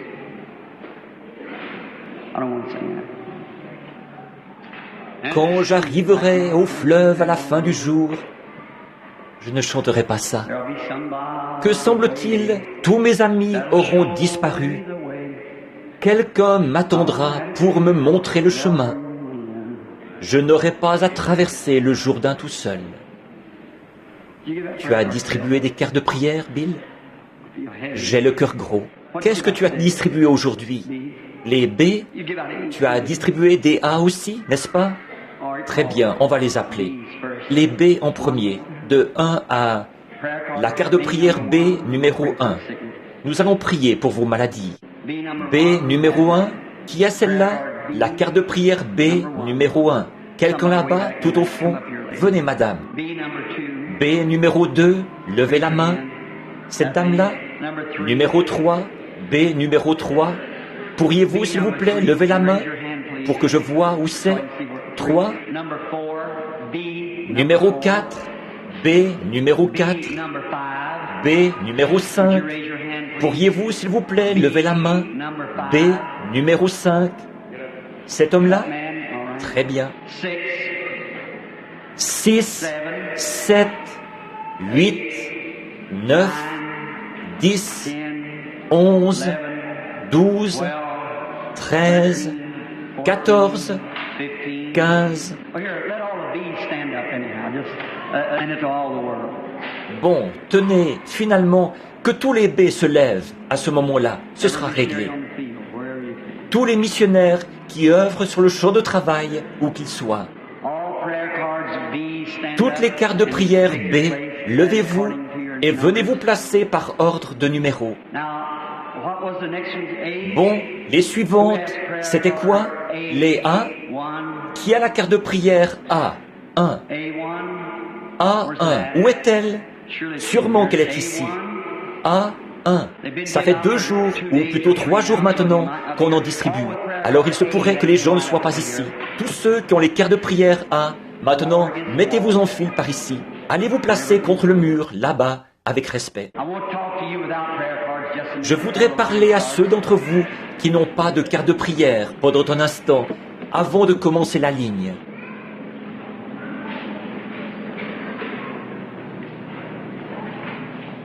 Maintenant, votre carte de prière, gardez-la à la main pour que les frères puissent reprendre votre carte de prière. Vous avez attendu, vous êtes venu tôt dans la soirée, chercher votre carte de prière. Alors vous avez le droit de venir dans la ligne.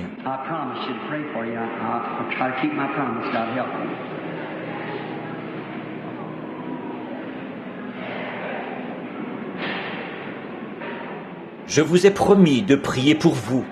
Maintenant, je vais essayer de tenir ma promesse avec l'aide de Dieu. C'est votre petit garçon? Un petit bonhomme très mignon. Je vous prie de m'excuser. Cette femme-ci est un bon exemple d'une vraie américaine. Son petit garçon, avec une petite salopette et une veste à rayures. Une jeune femme aux cheveux longs qui s'habille bien. Que Dieu la bénisse et qu'il bénisse son foyer, son mari et ses bien-aimés.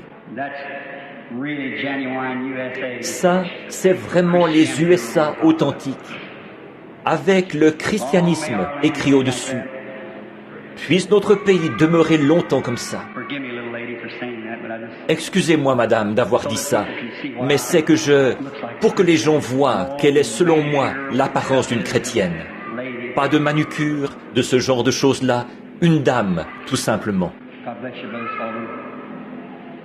Que Dieu vous bénisse, frère Sullivan.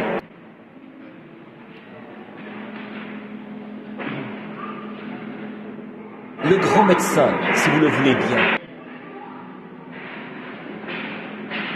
The great physician now is near, the sympathizing King. You believe in him? You believe that he is the great physician? Croyez-vous en lui? Croyez-vous qu'il est le grand médecin? Now, just be reverent just a moment. Maintenant, soyez respectueux un petit instant. Il nous reste encore un peu de temps. J'ai abrégé le message un tout petit peu. Mais j'espère que vous avez saisi ce que j'ai voulu exprimer.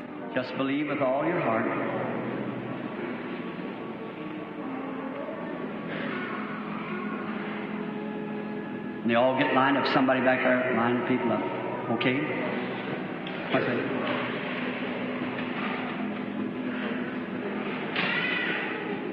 Croyez seulement de tout votre cœur. Ils se mettent tous en file, que quelqu'un là-bas aligne les gens sur une file. Ça va? Maintenant, tous ceux qui ont des cartes de prière sont debout. Vous qui n'avez pas de carte de prière dans l'auditoire, est-ce que vous croyez, vous aussi? Si vous avez la foi, Dieu va vous appeler. Maintenant, toutes les cartes de prière dans la ligne.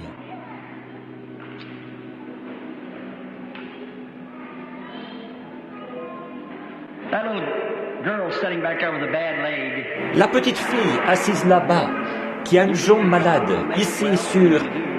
Est-ce que tu crois que Dieu va la guérir? Si oui, aie seulement la foi, et Dieu te l'accordera.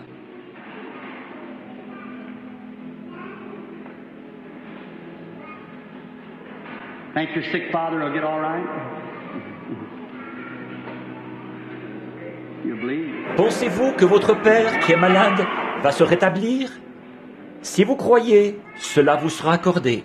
Et vous, là-bas, qui priez pour votre neveu qui est malade des nerfs, pensez-vous que Dieu va le rétablir? La dame assise là-bas, si vous le croyez, cela vous sera accordé. Allez-vous croire tous? Maintenant, je voudrais... Combien y a-t-il de mes frères ici qui sont prédicateurs de l'Évangile, prédicateurs du plein Évangile, ou quoi qu'il soit, et qui croient à la guérison divine? Levez la main. J'aimerais que vous veniez m'aider à prier pour ces gens, pour que les gens voient qu'il n'y a pas que moi qui peux prier pour les malades. Vous aussi, vous le pouvez. Venez vous placer sur l'estrade avec moi. Voulez-vous faire ça, frère, vous qui êtes ministre? Venez ici et placez-vous sur l'estrade, par ici. C'est bien. Merci, frère. Merci. Allez, venez, frère, venez. Vous dites? Oui, vous pouvez faire ça. Formez 2 rangs ici. Ce sera très bien.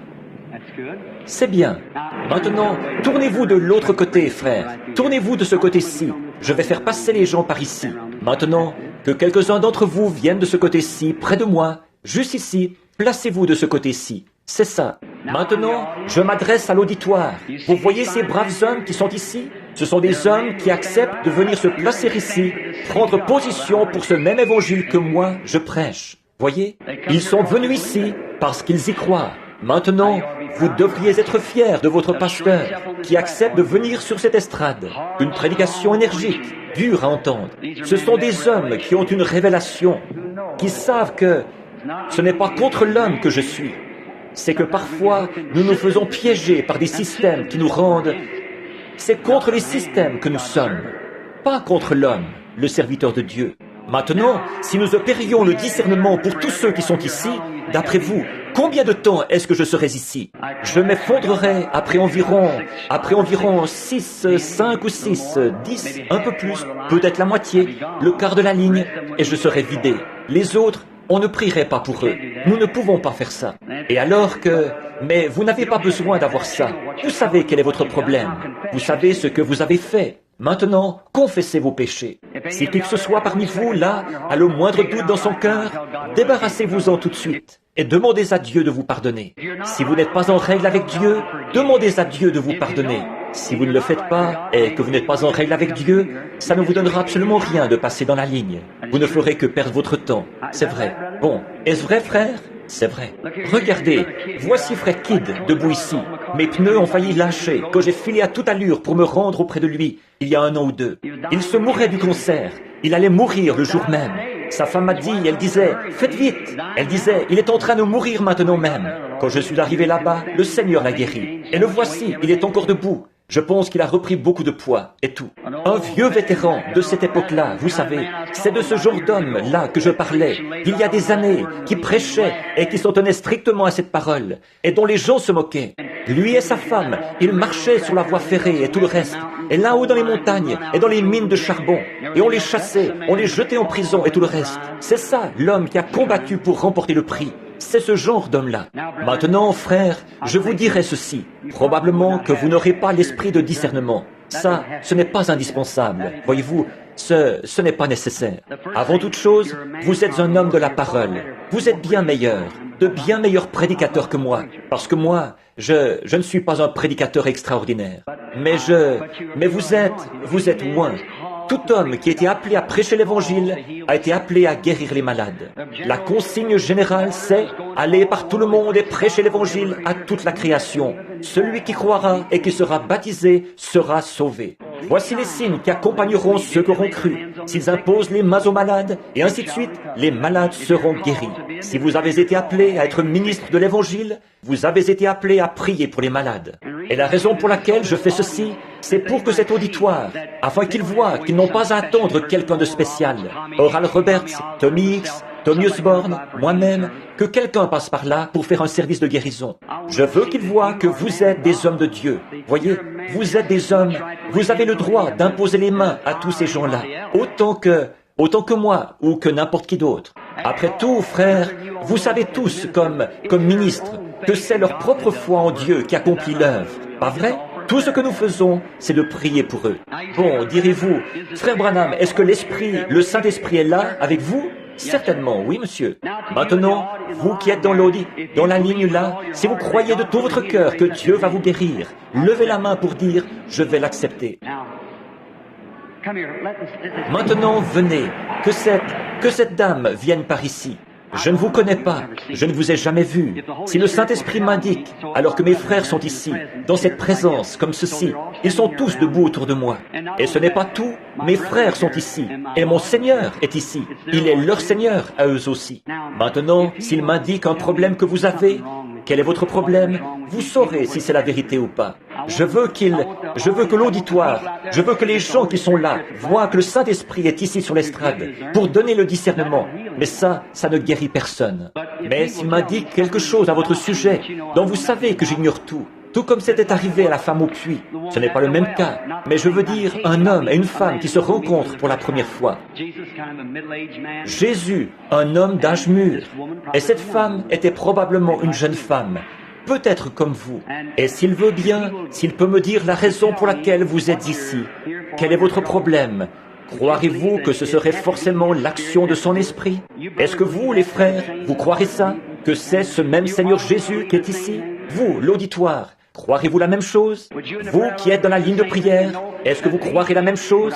Et vous saurez que ces hommes, est-ce que je les ferais monter ici si je pensais qu'ils n'étaient pas...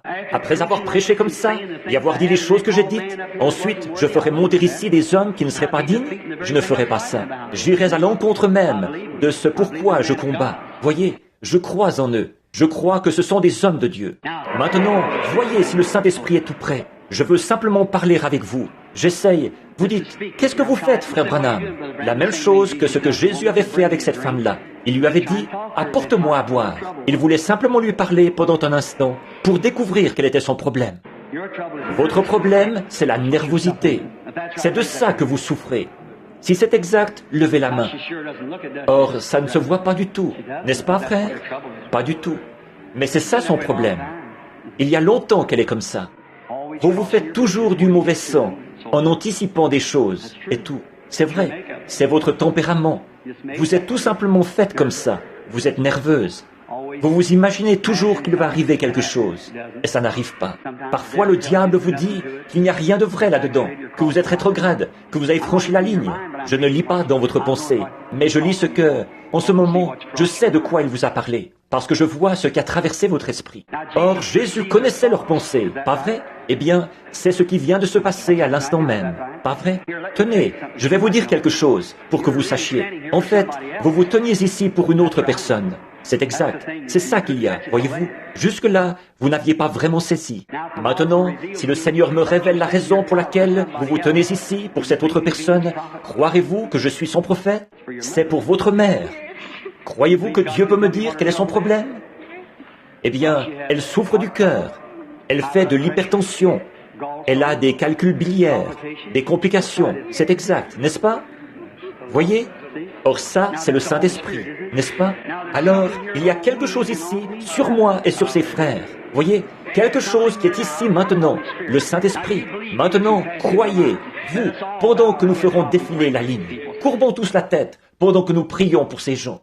Notre Père Céleste, nous allons imposer les mains à ces gens, et je prie pour eux en ce moment. Voici tes serviteurs royaux qui se tiennent ici, et nous allons tous imposer les mains aux malades, parce que tu nous as dit de le faire. Nous allons le faire au nom de Jésus-Christ. Que les gens ne passent pas dans la ligne d'une manière nonchalante, mais qu'ils en ressortent guéris, par le nom de Jésus-Christ. Amen.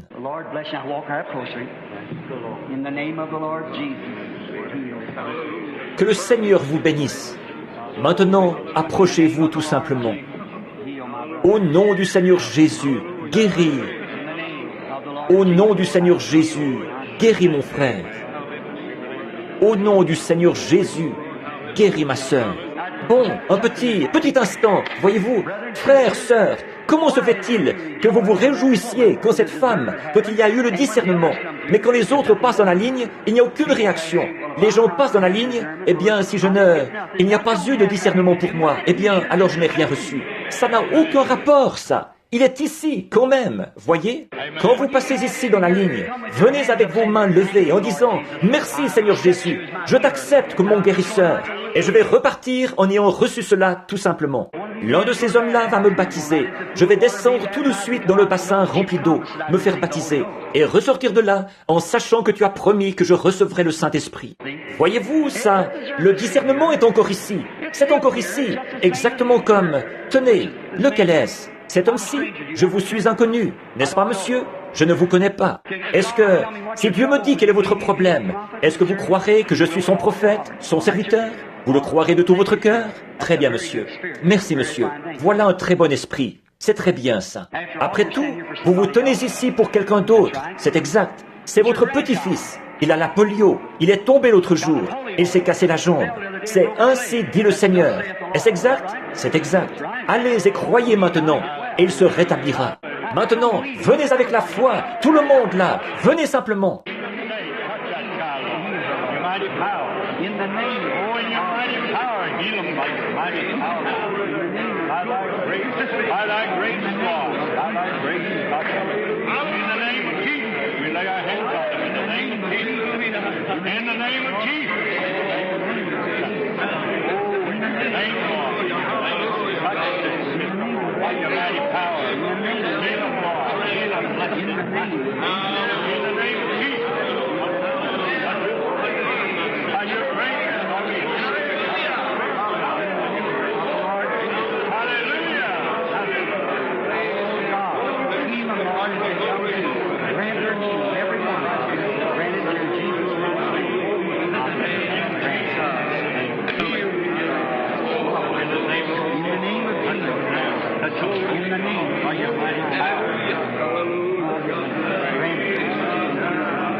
Il vous soutiendra, petits enfants de Dieu, infirmes, aveugles, déformés.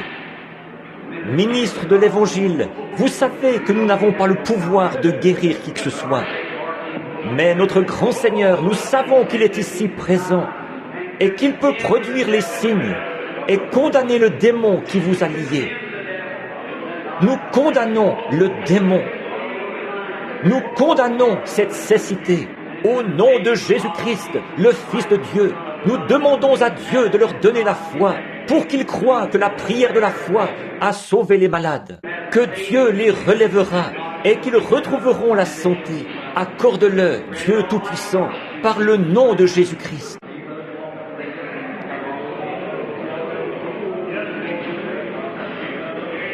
Vous, les frères, repartez de là. Maintenant, tous les autres, continuez à prier pendant que nous, les ministres aussi, vont maintenant prier sur eux. Nous allons prier, posez nos mains dessus. Père Céleste, ceux d'entre vous qui sont dans l'auditoire, qui ne sont pas passés dans la ligne de prière, imposez-vous les mains les uns aux autres maintenant. Imposez-vous les mains les uns aux autres.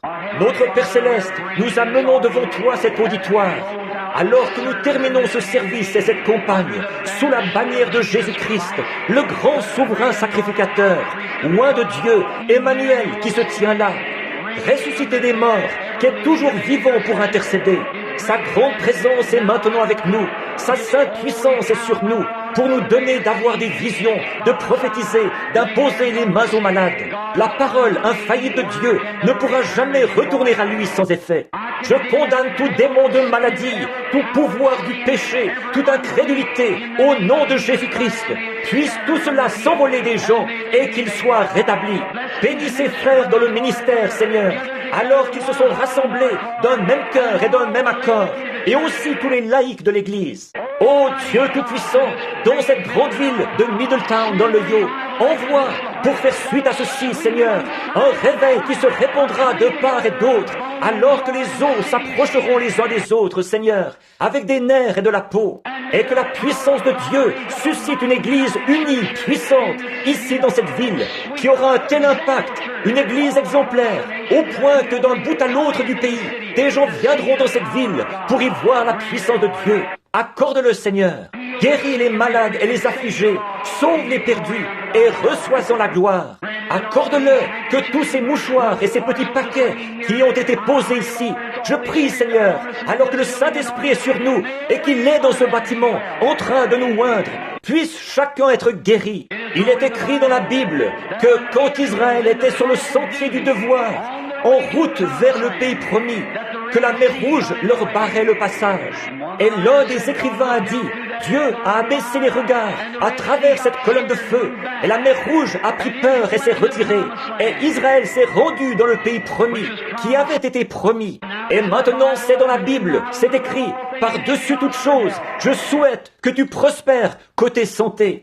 Et quand ces mouchoirs parviendront aux gens, là où Satan a placé une mer rouge devant eux, puisse Dieu abaisser les regards à travers le sang de son propre Fils, Jésus-Christ, et condamner toute maladie chez ceux qui n'ont pas pu venir jusqu'ici, et que la maladie se retire et prenne peur devant la parole de Dieu, et la promesse de Dieu, et l'onction de Dieu, et que les gens traversent vers cette bonne promesse d'une bonne santé et de force. Accorde-le, Seigneur.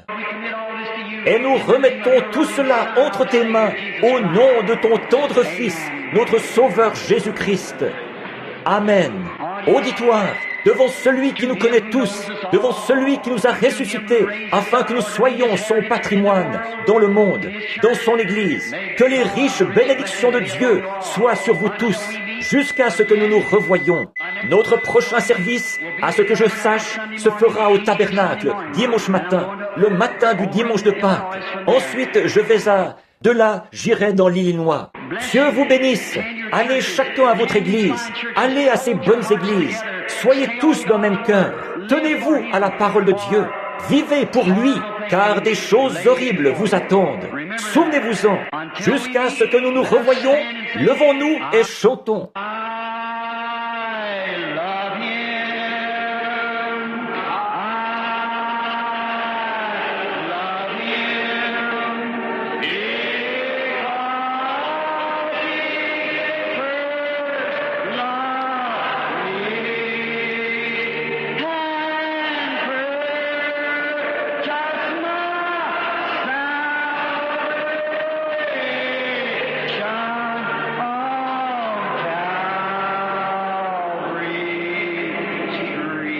Maintenant, avec respect, serrez la main à quelqu'un, derrière vous, devant vous et à côté de vous. I love him. Everybody now. I love him because he loved me and purchased my salvation.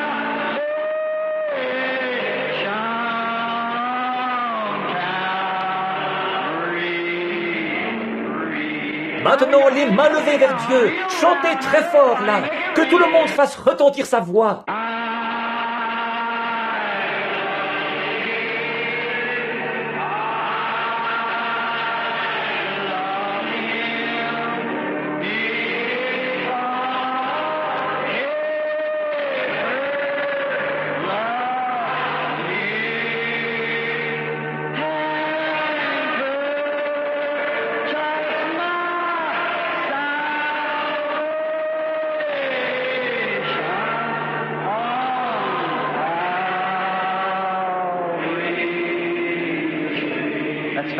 Maintenant, courbons la tête.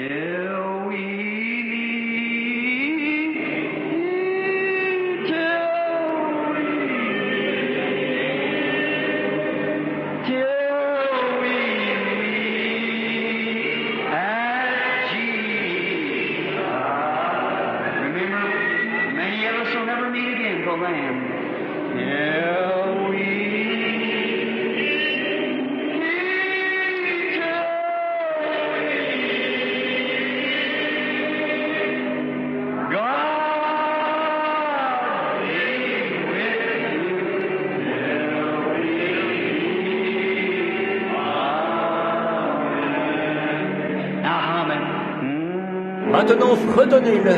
Your pastor. Votre pasteur.